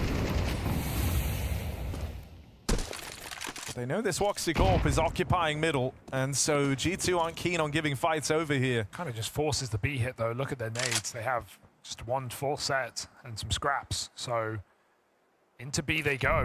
Hunter in a strong position. Snacks even going to be able to block for him. If you're G2, you know you need to stop this, because if you don't, Eternal Fire are going to hit this site 7 times in a row to the end of this first half. Oh, the flash. So it's important that you're able to deny this first real attempt at the B rush. Hunter goes unchecked, but only gets out with one. They've heard Snacks firing off at the back of the site. He still holds his ground. Snacks will not let Eternal Fire break through for free. His teammates are a ways away. They're bogged down in middle right now fighting Xantares, so Snacks is still alone in this. Can he beat G2's one-man army? Overran. As Eternal Fire deal with him, it gives a lot of room to Xantares, denying these rotates out through middle. The hope for G2 might hinge on Heavy God. They don't know. They can guess, they can hold it. They don't know for sure. Oh, now it might not matter at all. Heavy God just playing late, swinging in. He's not going to go patient. He's going to get aggressive. The flash will deny him any presence, and he should save this one. So Eternal Fire breakthrough on the B site, a good sign to get in this game early. Poor Hunter lets them all in and then just takes his shot, but it's a third guy out who clears him. So he can only go 1-for-1. You would also bet your money on, you know, of Snacks in any position. It's Snacks behind a smoke, playing to delay, but he runs out of ammo in that fight very awkwardly. Xantares' lurk out middle is a good look for someone who we need to recover. Yeah, I think that's a very confidence-boosting round because it's not like he had a lot of support there. He's left to his own devices. It's relying on Xantares playing on his own intuition and reads of when he can get away with the mid-aggression. And so he is a real defining part of the round, but he's operating entirely on his lonesome. And so just something to feel like you've kind of caught your bearings in the game with a round like that can be very important. Let's see if that gets Xantares switched online. Ooh. First clash of those AWPers down in middle. m0NESY comes out looking better off. Throws a smoke behind him, peeks in front of it, just tries to catch Woxic, who runs down middle thinking he's got room. m0NESY with some tricks. Keeping them guessing. He's got no nade for this mid smoke though, so Eternal Fire get that cat control. I just have this unshakable feeling they want to go B again. Yeah, can you blame them? You're going into Heavy got a Malbs on A, or Snacks on B. It's m0NESY here as well.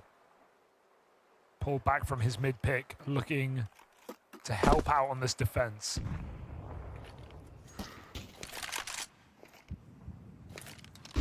Molotov is nice for Snacks, but it only buys you a few more seconds, and CT Molly as well. Eternal Fire can still look to play through it. It's not going to go Timing out. would be everything, and with Snacks not throwing that out now, he might never get the chance to. Oh, that's m0NESY having to turn. Shot misses. Snacks can't hold on, and the B site once more crumbles under the weight of this Eternal Fire hit.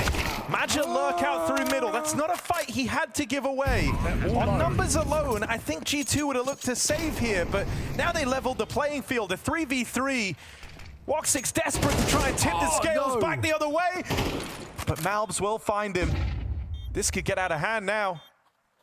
Jota and YKD are left up in this. Some semblance of a crossfire between the two of them. One man watching tunnels, Jota holding for the cross into the doors. Had to hit that first. YKD is not able to spring into action though. And Jota, all his attention, he's tunnel visioned right now, but he should have had vision on the tunnel as that swing out late secures the round for G2. An overpeak from Magic in middle, and one that he won't soon forget as it gives G2 a route back into that retake. Oh, I mean, Magic knows exactly what he's done there. It doesn't help that everyone is low in that post plant as well. He's trying to hunt this close player, but he's got such a quick reaction. If Magic does anything else, if he tucks anywhere else, his team can play off him. They can swing window on his contact. He can let them in, he can backstab. That really felt like the worst possible fight. Disaster, especially with how easy the B site falls. Like we said it, like the second m0NESY misses a shot, it's over. Like you lose B, there's your room for error. You have to hit every single one. And so G2 are given a round back in, a round they have no business in. Can they make the most of that and keep the boot on the neck of Eternal Fire?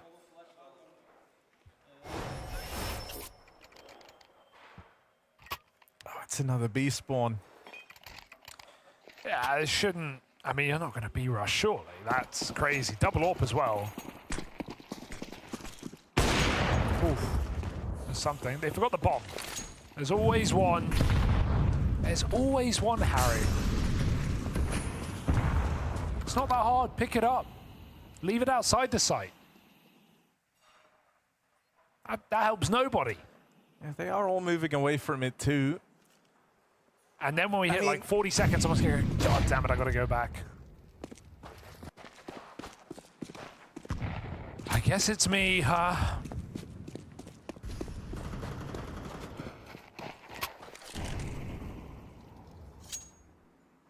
Well, they tagged Snacks. That's something. And he is alone. Only armed with the AWP. And he's also showing his whole body in this position. It's a One really shot would risky- end his round. Yeah, he's not playing a headshot angle on plat. I mean, you can get molly, but this is dangerous. Snacks. Good for the first. That's Xantares trying to create some space for Eternal Fire. Snacks puts a stop to him. They learn about this second AWP now as well, but it looks like they want to follow through, and it's a clean tap to find Snacks. Here's the rotates arriving. Malbs MD. Good for the trade. Keeps G2 in this round, and now they are very much in the picture. 2 quick kills from Malbs. He's good. Eternal Fire, scared about crossing. Worried about the doors, worried about these repeaks. That's lent a bit of time to m0NESY to get posted. If they go looking for Malbs, that m0NESY AWP was meant to be the defining factor. Malbs is just that quick that m0NESY's never even needed. And now it's only Woxic, full blind, all Malbs, all this guy. Keen on the rotate, third man over at B, and a beautiful sequence put forward from Malbs. It's not a quiet start for him anymore. No. How did he know Madge was in the door? That's like the perfect pre-aim, pre-fire. Strafes not a step too far. And they set him up for the fourth as well with a flash through that just nails Eternal Fire. My oh my. They may get into the B site, but they don't get any further. Can't even cross past that doorway. And so even the weakness, the gap, the thing Madge wants to exploit in this map is off the table right now.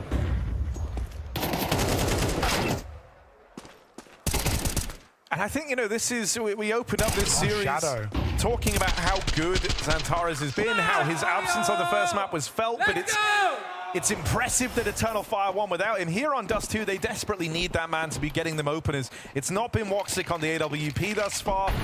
He's landed a few tags in the mid-fight, but never that opener. Eternal Fire haven't been able to grab that opening kill yet in this entire T side. Xantares 0-3 right now in opening fights. So you're just losing a serious piece of the puzzle here. You never have that 5v4 to start to swarm a bomb site and take space. You're always playing from the back foot. Timing on the reload could be really awkward for Hunter. It hangs Snacks out to dry and he's not able to make up for it. They get through with an opening kill provided from Wycadia. Can't throw this. And so this is the one you've got to win out now. Xantares even ready for the spawn wrap. Heavy God's done this so many times in the retake of this B site, but Xantares ready for it. Can't believe how ready Heavy God was as well. True. Still, it's a clean one picked up for Xantares, and with it, a second round adorns the board for Eternal Fire. Yeah, the only way you stop Malbs is by smoking him and blocking him completely. Probably for the best. Wycadia spams him on the way out. And that's actually going to have consequences if Eternal Fire can do similar to what they did in that first map, come back, especially if they can get some eco rounds in there for G2. Could be something still in this game for Eternal Fire. It's not too late to save. Good call on that pop timing. They hear Hunter spamming, and as soon as he's low on ammo, they charge it, knowing they have him during a reload. Does just leave Snacks, as you said, stuck in the open.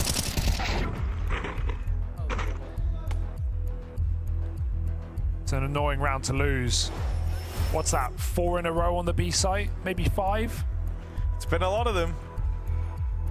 Taz covering his mouth just to say, guys, they're going B is certainly a ballsy move, but a timeout called in from G2. Oh dear.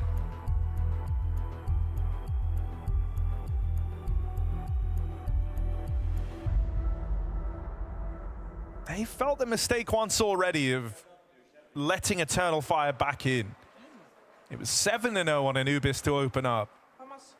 And that half ended 7-5. That ended up being all Eternal Fire needed. So they don't want this to be the start of anything for Eternal Fire. I'm keeping a real close eye on Wycadia as well, because he's often that second star of this team, up there alongside Xantares. Let's go. If in Xantares' absence, Wycadia is able to step up and fill those boots, that is very impressive. He's been managing it thus far. Once more, it's another opening death for Xantares, running it down through mid. That's a crazy move to make when you're having the game you are. Just free pick for Hunter swinging in middle.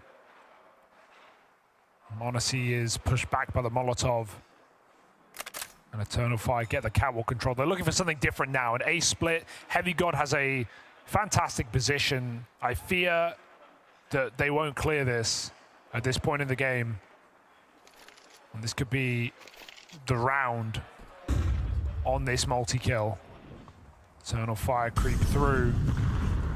Shows the new boy, though. He's more jittery. Maybe he does check this. Back turned, and there's the double up for Heavy God.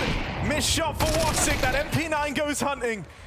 Not able to find him, sure, but it's a 1v5 attempt for Woxic here with only 45 seconds left, top mid taken. There should be no world back into this for Woxic. Heavy gets that cross off with minimal util usage, so it's just not something you're going to expect, but it's just due to him having the gun that he does. Excellent double kill, wins the round, and Woxic is boxed in. Center mass. G2. Not going to give this comeback away so easily.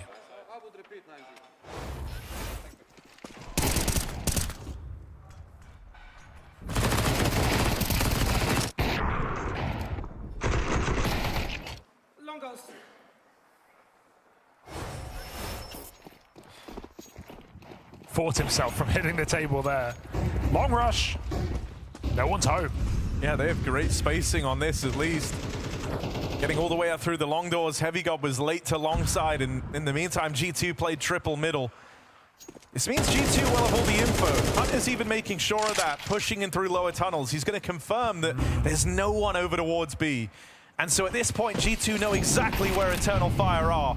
Is that going to make it any easier to stop, though, as all 5 players grouped over on the long side anxiously wait behind this smoke? Creeping across. Is Heavy going to get flashed in? It looks like it. Monacy's teed something up, but Jota catches him on the edge of the smoke as it fades.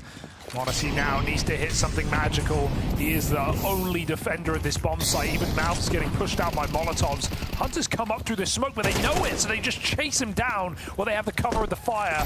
Eternal Fire looking for a third here. I think G2 might know this is too far gone. Planting in the open, that confident that G2 are not coming for this round. Money makes the outcome clear. And G2 have the rounds to concede.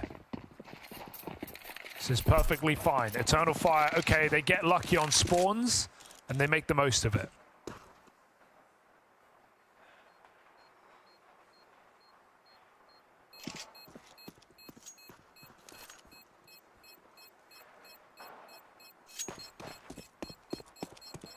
Getting out with a flawless round this late in the game is nice. Eternal Fire shooting for 5 rounds again.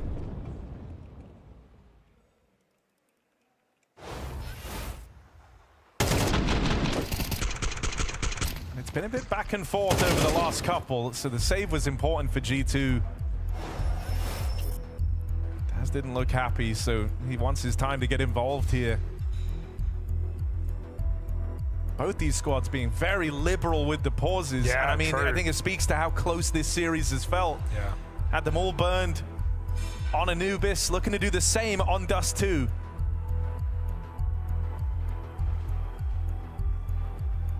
So that initial huge lead for G2, these are the defining moments that decide whether or not that closes up at all, or if they're able to run away with this CT half.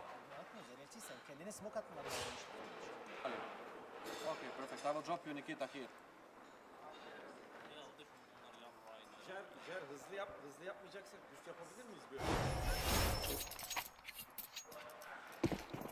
Safe to say 5 is not optimal on the T side of Dust 2, but it's all Eternal Fire can muster.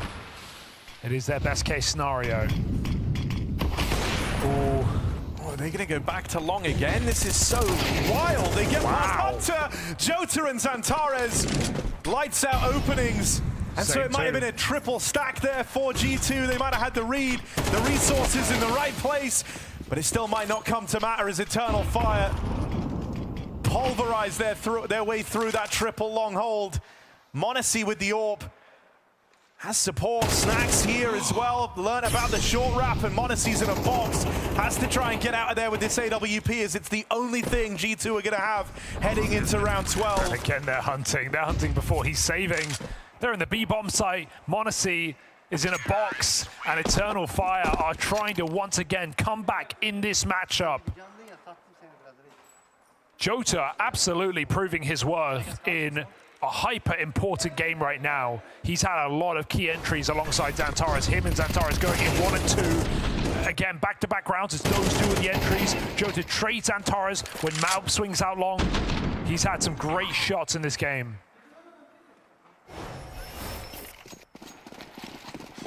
Just what Eternal Fire need. And finally, Woxic's been trying his hand at that opening fight all game long, and in round 12, he'll get it. Oh, they want to go so badly, but it is blocked.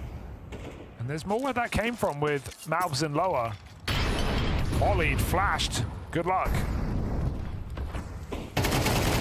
Oh dear. Xantares just ain't feeling it. That much is so clear. Oh, Arcadia's traded places with Snacks in the smoke. Hello. Oh my gosh, you don't even know who this is going to benefit yet. If Arcadia walks in a B and calls it's clear and that bomb tries to come back, it's not. Spawn is corrupted. Are they going to use him? I think he's aware he's to the timing here. As he's going out, he's wondering, where are they? Why is there no one B? And so it feels like maybe he started to piece this together. He's instead wrapping into the Spawn, but an awkward miss. Arcadia dead. A fight that felt as good as guaranteed goes the way of Malbs. And now there's still this third man lost in the backline that they don't know about. Monacy's scout from range. They go running right in to Monacy on this baby scout, and he's making it all work. Just Jota left standing. But here's that long wrap arriving, ready to backstab. It's Snacks. Light damage done. There's been some big whips here. It's given Jota a chance. He knows where both players are. They've crept through the smoke in CT. Jota, there is a world open to a B plant if he goes right now, but Malbs hunts him down, and G2 save an 8-round CT side thanks to some awkward missed shots out of Eternal Fire.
Well, the doctor is in. Malbs MD is the cure to G2. He's put up a phenomenal first half here, topping the charts of the G2 scoreboard, 18 and 5. Some awkward whiffs in that final round of play seal the deal on a strong half for G2, leaving them in a commanding position and a promise of taking this one the distance onto that third and final map of Noob. Guys, we had insane CT half. Good reads, good reactions, proactive, brave. That's how we need to play. Good fucking shit. Xantares has had a rough series, a rough map here, and safe to say will be a requirement. If Eternal Fire are going to pull this one back, more likely it feels like that nuke decider. G2, a pistol round, puts them right there on the edge of success. Got Maja and Woxic stopping this cat play.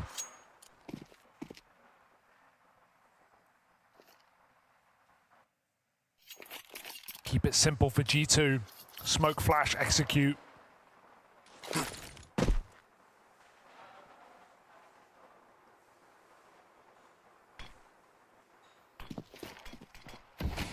CT smoke lobbed in. They know the only angle here to worry about is the headshot box and ramp, so as they go in, Woxic, it will be known about. Swinging wide, they're already on the angle. Maja cooking up responses out behind the car, but he's living on borrowed time, and Hunter will secure that lone. Plant now going down for G2. Snacks aggressive over on the catwalk. Xantares into Snacks' crosshair. Dual Berettas of Wicadia haven't been able to pick up this trade, and so G2, dominant look in the pistol. And some inspirational words from Heavy God to send them into this second half. Yeah, picking something up from the polls there. Inspiring. And despite Maja's nice double, that car ain't that big. That ain't a Hummer. You can't hide out. It's only Snacks who gets away with that. G2 with a pistol, put it in their pocket, and rocket all the way to a third map in this series, unless Eternal Fire pull out one of the best CT halves we've seen all tournament. Explosion out long. We've got MP9s, we've got scouts. These rounds are interesting. Double scout, CT side, dust 2. It's just whether G2 give them the chance to go for those picks. If they just stick it to a long hit and run up on the left side, it may be a bit more difficult. They give m0NESY the room to breathe. There's a bit of temptation to go for the info swing. You're lucky to be alive there. And so instantly try to deny m0NESY this opening pick. They won't give him the fight yet. They're waiting for the scouts to take the long-range fight down at long. While m0NESY's captured a lot of their attention, the rest of G2 have their eyes set on the catwalk. I really like this anti-eco play. It's a really nice call for G2 to get m0NESY set up to keep pressure on, and then they go back to check the flank and still have a quick split. Yeah, and everyone here was in position to fight longside, so bit out on an island as the short hit's coming through. Woxic scout. Whoa! Woxic's on a tear! And single-handedly, a scout has kept Eternal Fire in this, but can a scout take it all away? m0NESY 1v4 as this begins. Bomb down over at catwalk, though. He's got a lengthy route in to go and get that back. He's going to need to outmatch Woxic's 3K with a 4K of his own. And even seeing players here, but then not being given the fight wastes precious time that m0NESY simply does not have. They pushed up one short. That lands for m0NESY. Oh my God. Chill. Surely not, though. Here's the fast backstab, lands the dink. Maja just able to deny that clutch. God, you're always sweating just a little bit. You're always puckered. You're always, oh, you're worried. Why are you worried for 15 seconds? But m0NESY just has that effect. Great shots for Woxic, able to get far more done than he has any right in the site. And yeah, sure, there's 4 players there, but I would have loved a little bit more util for G2. Backside molly, CT molly, anything to put some pressure on.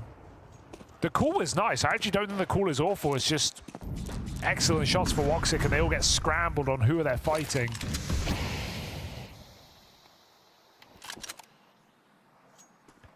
Now they go to Maja's playbook, the B hits, the contact through the tunnels. No one dumping their mag through this smoke.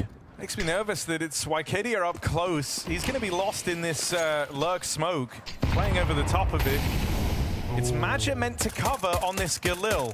That's nice, using the USP so he can still get the gun out in time. Oh, what? Okay, flusher. Oh, match is connected too. One man's made it past, but they don't know about Wycadia, who should play in the long game. Leaves Match in a fight. Wycadia chops down the rest of the pack.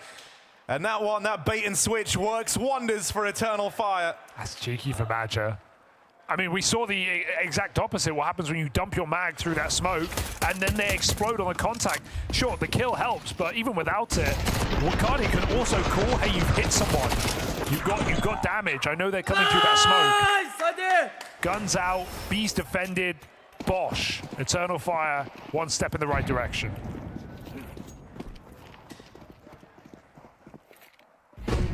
This gap is well and truly closing, right when you were ready to write off Eternal Fire. And it felt like this was just too gargantuan of a task with especially Malbs' game put forward to open and no one willing to match that for the Eternal Fire side. Still want to see a gun round from G2, like a gun on gun, right? Like it's hard to believe in a comeback just off the back of winning the Force buy. G2 do have room to move. Not in the long doors. This one's a little tight. Oh no, Monacy had an idea here, but he's been spotted. They're going to try and pressure Jota. Everyone's blind, no one can see a thing. 1-6 Molly, and this push on the M4 lays waste to it. Xantares even coming in at the end to lend a helping hand. Got to get kills wherever he can with the game that he's having. The fact that Eternal Fire are this competitive when it's not been a one-man army. Oh, he missed the molly and it actually worked. It's not been a one-man army for Xantares this entire tournament, but he has been playing incredibly well. And the fact that Eternal Fire are neck and neck with G2 on Dust 2, a map up in the series with Xantares struggling, is a lot of credit to the rest of the squad, to the leadership of Madger as well on the T sides. I also think it's just really cool to see someone like Jota up here alongside the likes of Wycadia and Woxic keeping this game alive, right? Because up until now, I think Jota's whole thing has just been, yeah, just don't be problematic and we can do the rest. You know, don't cause us any issues, play it safe, and everything's fine. But here, where a bit more of that responsibility has fallen to him after the quiet game from Xantares, Jota has certainly answered the call. Yeah. And he will be this point of contact over at long. He's about to get tested in a big way as Jota regains control over the M4, but not well enough to nail that second. It's still a lot of damage to slow the roll of this long play. It's not easy for Woxic. He's getting hung out to dry right now. Xantares does cover his back for one, but he is still stuck in the middle of two players. Woxic connects a second. Pistols out to finish what Jota begun, and it's Monacy on long who may nail the headshot, but the clutch has just begun. You've had many of these get close, but this might be another one that's silenced at that final hurdle for Monacy. Hot on his heels with the mid-wrap, they put a stop to another one of these Monacy clutches. Always doing enough to make it interesting, but not doing enough to win the round. Damn, he's putting all these impossible positions. You know, this felt like it had to happen, because right now in this game, for Eternal Fire heading into this second half, it was all held together. The entire game, the few rounds they had were held together by Wycadia and Jota, and those are the least experienced too. And obviously Wycadia has been in this squad now for a long while, gained a lot of experience, played at the major with this team, but Jota, new to this level, up there alongside him. It was the three veterans of Turkish Counter-Strike that was struggling. Woxic now coming alive, having this second win late in this map, could make all the difference in the long run. Needs it now. Needs to nail them. Woxic finds another from the site. And again, it's a clutch that's just a bit far gone for G2. No smoke for the cross. Requires a whiff. Eternal Fire on fire, 5 in a row. This is not the side they're supposed to be doing their best work on G2's home map. But when there's a will, there's a way. And Eternal Fire have shocked and surprised every stage of the bounty. Owning Falcons in an overtime fair. Demolishing Vitality on LAN with a new roster. and not just coming back from 7-0 down on Anubis, but now doing a similar thing here on the second. And if this squad's able to keep showing they can make these comebacks happen, they can remain resilient, and they can play under the pressure. That was where this Eternal Fire project had struggled in the past. Yeah. So that is a keen evolution of this team as now they look to tie this game up at 9-all. G2 are the ones seeking out answers.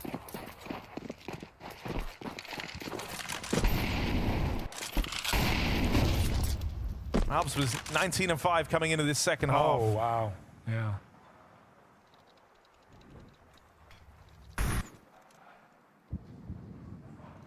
So gonna need an uptick from Malbs, maybe a big Monacy highlight. Hell, bring Heavy God into the picture. Something's gotta give here if G2 want to break back through. Yeah, Monacy at the forefront. Oh, did he get that spot? I don't think he did. Wycadia at the back of Plat. Monacy still hasn't caught him, but just a little head as Monacy plucks it out. Okay, mid-smoke spam, takes down the leader. That causes one off. Yeah, and then they get re-smoked in the tunnels. Great timing on that for Maja. That would have bought time for Xantares to make his way over, and so suddenly, you know, it's like you never got that B pick. G2 might start looking for holes elsewhere, or they're just going to respect this smoke, wait it out, and then commit to B. You've got Hunter lobbing in mid-util. So that's at least locked out players from watching on this A side of the map. It's still only Maja here. Oh, he can't save it now. He's given away his position. Felt the pain of the mid to be coming. Didn't want to just sit in the open. And with that pick from Monacy, with two of them, in fact, G2 red carpet to this B bomb site. They break the 5-round streak just like that. Bomb has been planted.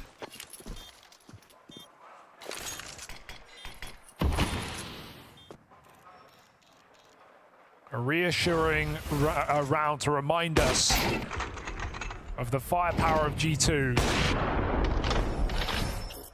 But it can't all be on the shoulders of the AWP.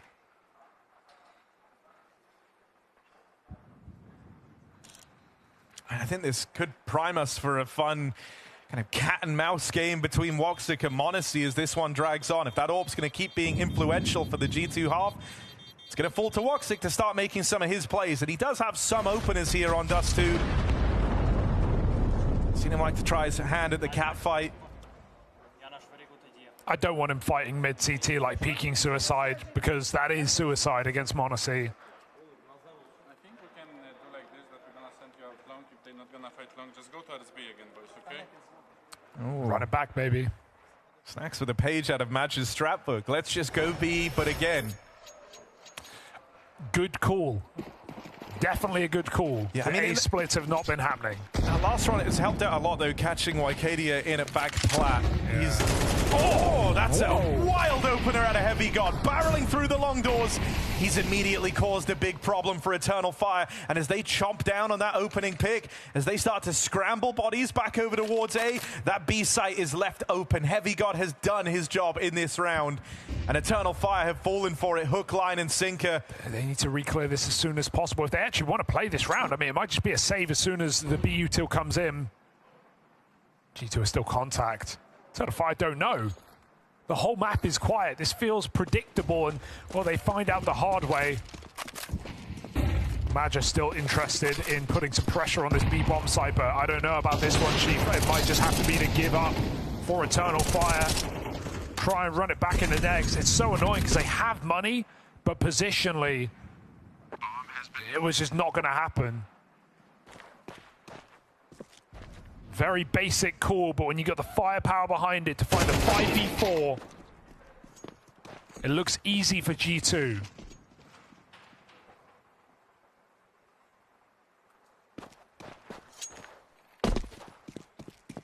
What makes that opener so impressive for Heavy God is, you know, he's doing that all on his lonesome. It's not like you have the usual massive support system to go and take this long control. Crazy A shot. corner smoke lobbed in, handful of flashes, and then everyone else was heading B-ward bound, so he had to find that opening.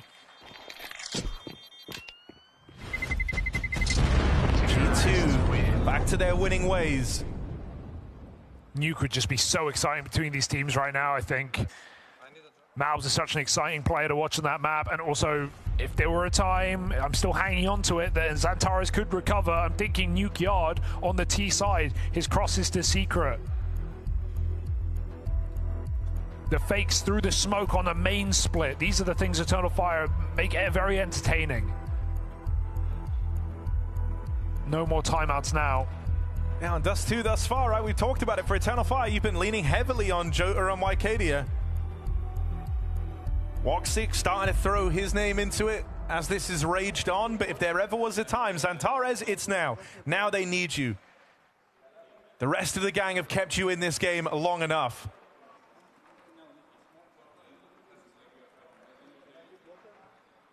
I did get a little bit scared for G2 now in this game with a huge CT comeback, but as long as they just don't overcomplicate this one, feels like they have the players to finish the job. It's going to be a clash at long. Xantares hit the spawn. No, they've slowed it down on the side of G2. m0NESY is showing the AWP B. That will put the fear in, even if he doesn't get a pick. But this isn't that long A play. You see he's firing off. He's making them think it's not this late long pop. Jota gets in cover in time. I don't think they know. Didn't see him get here, but it won't go unchecked. Malbs keeps his wits about him, and Heavy God gets back to his success out the long doors. Woxic on this AWP. He's had some head-turning moments in this series so far. But if they never give him the fights, that AWP will never get going. And they up and leave the long doors. Leave a couple of folks there. I mean, if you're G2 here, I don't think you need to overcomplicate this. Just go grouped. And so they will recommit to long. Woxic, right place. But so many Molotovs, so much util to make life hard for him. There it is. This will not be an easy path for Woxic. Missed Molly. Oh God. Thankfully there are more still in tow for G2. They'll start to come out now, but it's allowed Woxic the chance to reposition. Heavy God will make up for it. And so they don't get punished by that missed Molotov. Woxic knocked out of the round. Eternal Fire still showing interest, but someone's got to go huge, and with Wycadia falling, Maggia mobbed up. G2 approach map point, and the promise of Nuke as the third. Can't blame Woxic for dropping the smoke. He's not expecting the molly to miss, but he picked m0NESY, who actually missed the Molotov in the first place. That could have just been Woxic re-peeking on a highlight reel on the long side. Instead, he really has no options with the smoke down, so bit of a disastrous round. And a frustrating one, it seems, as G2 poise themselves to end this map. Finally, a late game recovery for Eternal Fire, put down from the force of long control. G2 once again send it out.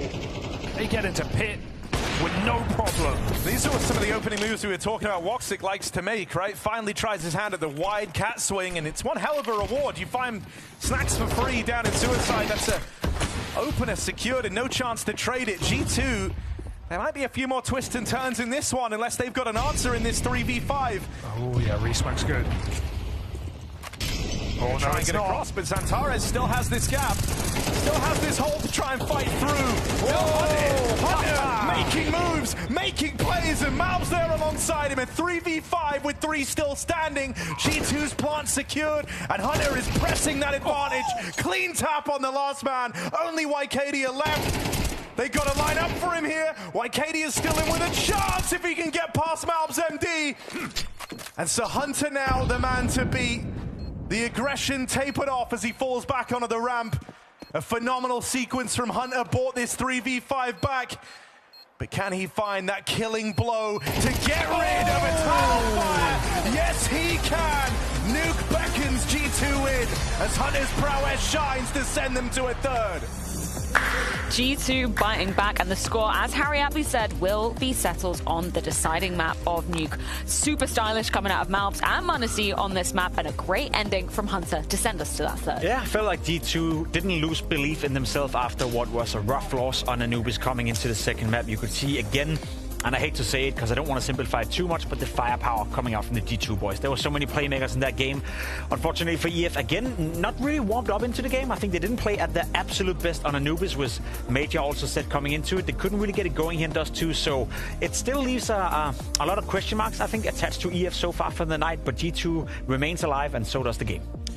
EF came in once again with a fairly one-note game plan. Just hammer B as much as they possibly can, try to find as much mileage as they can. But on the other hand, G2, so much in terms of talent, in terms of Heavy God, in terms of mobs. And when these guys were on the defense, they obviously started strong. But even on the T side too, I feel like when Snack said, hey, find me an entry, these guys were able to do it. Yeah, it was super impressive. Touches upon the firepower aspect that you were, obviously we don't want to simplify it just down to that, as you happily said, Jacob. But yeah, Heavy God, great start alongside Mouse, considering he had a tough first map as well. Exactly, and that's the bounce back I love to see, especially from a relatively new guy to this little Heavy God. It's a big opportunity for him to go into G2, play for a team of this caliber, and also come into this LAN environment where you're under pressure. You're one map away from being eliminated. You're one map away from going home, and that's when you step it up and show that you got a bit of character. You said the B round simulator. I think we should jump straight into it, because that's exactly what happened. And it's been 3 games in a row now. Against Vitality, they did it. On Anubis, they did it. And Dust 2, they did it. The first couple of rounds, Maui, it didn't really work out. Not because of the B defense from G2 was strong, but because of the retake scenarios coming in from G2. And I think that's where we got to give credit to Matcha. Maybe people would say, why do you keep calling the B rush into it? But look at this, a 4v3. They're supposed to win this round, but somehow, some way, they throw away these very winnable scenarios in the retakes. You could boil it down to a couple different things, but I feel like what was so striking about seeing Eternal Fire lose these post plants on B is that Madger made such a point to talk to James Banks between maps and said, we need to make sure we realize we don't have the most firepower right now. We need to play as a team. We need to play good CS. And unfortunately, he himself threw one of these ones. He had this like mid lurk where he just kind of walked into CT spawn, gave up a free entry. Then his teammates are starting to peek just doors by themselves. And it's like, these are untradeable deaths. You have to play off the crossfires in the bomb site if you want to be able to hold your own against G2, or they're just going to take those fights every time. Jacob, I want to pose a question to you. Do you think EF were trying to attack the B site to take advantage of Snacks obviously playing there, or to avoid Manassi, who was over on the other side of the map? What do you think was weighed up in that equation? I think it's a good question. I think it's a bit of both, to be honest. I think it's something they wanted to test to begin with. Yeah, we can point fingers towards Snacks, once again having a horrible game from an individual standpoint, but Hunter didn't really do much more than him. And I think that's been the case for G2 on their Dust 2 as a whole. We know it's a map they like to pick. We know it's a map they love to play. And I think the only weakness they have on Dust 2 sometimes is the B bomb side. I think Hunter stepped up a little bit, in certain occasions, and he was helping out. But I gotta say, that duo between Hunter and Snacks, we need just a little bit more. And I think that's what Mattia also located, coming into the game, that could be a weak point. Hunter came alive on the T side, but I have to agree. The CT side for him wasn't really anything that they needed. And if it weren't for the heroics of people like Malbs, Heavy God, Monassi on the rotates, this is probably a landslide first half for Eternal Fire. They probably win 4 rounds in a row as soon as that first gun round hit. And then it's a completely different story. They probably are already out of here 2-0, honestly. I think that's a fair assessment. Yeah, let's talk about that kind of duo of firepower in Malbs and Manassi. Last round of the first half, they were just pulling off some magic here, and it's lovely to see. It is good to see, and that's what they do, right? It's a tough round for them to get it going again, and throughout the entire game, there was the story of it. Malbs having a great showing. Manassi always scary, especially with a scout as well. I mean, this shot he gets right here, I don't even know if he resets his movement accuracy. He definitely taps it. That felt like a snap tap jiggle peek to me. Like, honestly, that's how quick he is with it. Like, that's more of a praise to his mechanics. I don't actually think he's doing any foul play right there. Like, it looks like he's full strafing with the scout, snap taps right, and then just somehow hits the counter strafe timing perfectly. Like, yeah, that's why we rate him incredibly highly. And honestly, in the conversations about Donk versus Monassi, there are cases that Monassi is better than Donk at a handful of things. Harry touched upon it during the commentary. Obviously, we saw that what we thought was going to be a bit of a recovery, a bit of a resurgence from Eternal Fire. Then round 21 happens for the side of G2. What's the story here? Well, it's Malpsy, and I want to give him an awful lot of credit. They didn't spot him, but look at how instant he is. Getting the first kill right here. Santeras trying to come in and make the refrag. There's no bad thing to say about that. It's just a genius entry coming in from Malps, and he's also the closer in this specific round. They failed the first Molotov. They forced shot from Heavy God. This shot from Heavy God. That's a good shot. It's a massive shot, and then Malps will close it out.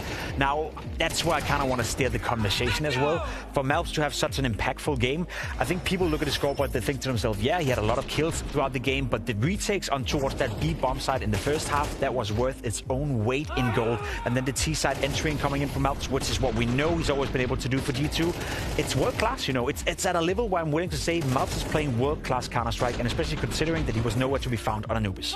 I have to say that G2, they are winning these Dust 2 games. They won against Big, they won against Eternal Fire, but even with these victories, I do feel like Heavy God needs to switch places with Snacks. Okay. So put Snacks at long A, make him a little bit more dynamic, and just sit Heavy God on that B site because he will get you more kills. He will stay alive longer. He might even just stop the play outright because you can't rely on winning this many B retakes. Like, that is not sustainable. I don't care how high caliber the players you have on your roster are. Like, those are sometimes just gifts from the opposing team, like Madger peeking, Woxic peeking in a way they're not supposed to. But if they play tight, airtight CS like a Vitality probably would, you're just not getting back in, and you are still losing that bomb site. Yeah, any words you want to add on the whole Snacks conversation? Because it's not a conversation that we're bringing up, you know, just to jump on the hype train. Obviously, we've seen everything I started the hype train. I started the hype train. You were the original hipster of the Snacks hate train. I said as soon as they made the move that this is unacceptable from them, okay? And so, like, we'll see how this series plays out before I just, like, rev it back up again. I know Pimp will have some choice words too, depending on the outcome of the series, but... Go on, you want to tease them? Let's do a bit of a teaser, because we still have a third deciding map coming up, and they could still win the game. That's not going to change what I think about him, what you think about him, what you think about the scenario. I also want people at home to understand the context of the situation. Shuhei is now on the market, you know, and as much as you like Snacks, whether you're Polish, a fan of his, or G2 fan, you want G2 to have the best possible team, to be the most competitive team. Now, with Shuhei out there looming in the shadows, Snacks got to show us something on the server. And someone can fact check me, but if I'm not wrong, Snacks have 5 kills in the last 42 rounds he's played in this game. 5 kills in 42 rounds. That is unacceptable, and I don't even know how to phrase it, and I don't know if we can find a way to find out if that's the worst individual output any player has ever had at a tier 1 LAN event. But 5 kills in 42 rounds, and we just saw from some of these replays that they were attacking him. They were coming to him. It's not like he's been exposed or he's not part of the game. He's not retaking B. No. He's holding it. He's holding it, yeah. It doesn't make any sense, and I don't know what it is, because Snacks used to be a decent player. He used to be a good guy that could have individual output on the server, but I don't know if he lost confidence, if he's already aware that Shuhei is maybe coming into G2, but it seems like a Snacks that is nowhere to be found, which makes me impressed by G2. They just won a map 4v5. Yeah, do you have a timer, you know, on your watch of clock ticking for Snacks' time in G2, or is that already expired? I mean, winning solves all problem, and if they were to win this event, can you afford to go in and be like, Snacks, you out, bring in Shuhei? But can you afford to lose the prospect? That's the issue. That's my main thing, you know, regardless of what you think of Snacks, regardless of what you do with the information that he has 5 kills in 42 rounds or whatever it may be, I think it's not about Snacks anymore. It's about the capacity you can bring in Shuhei. So it's something we got to keep an eye on. Again, we still have a third deciding map. I'm not saying kick Snacks or get out of the server. All I'm saying is the pressure's on him right now, so we got to keep an eye on it. Any final thoughts you want to add to the conversation, Maui? I mean...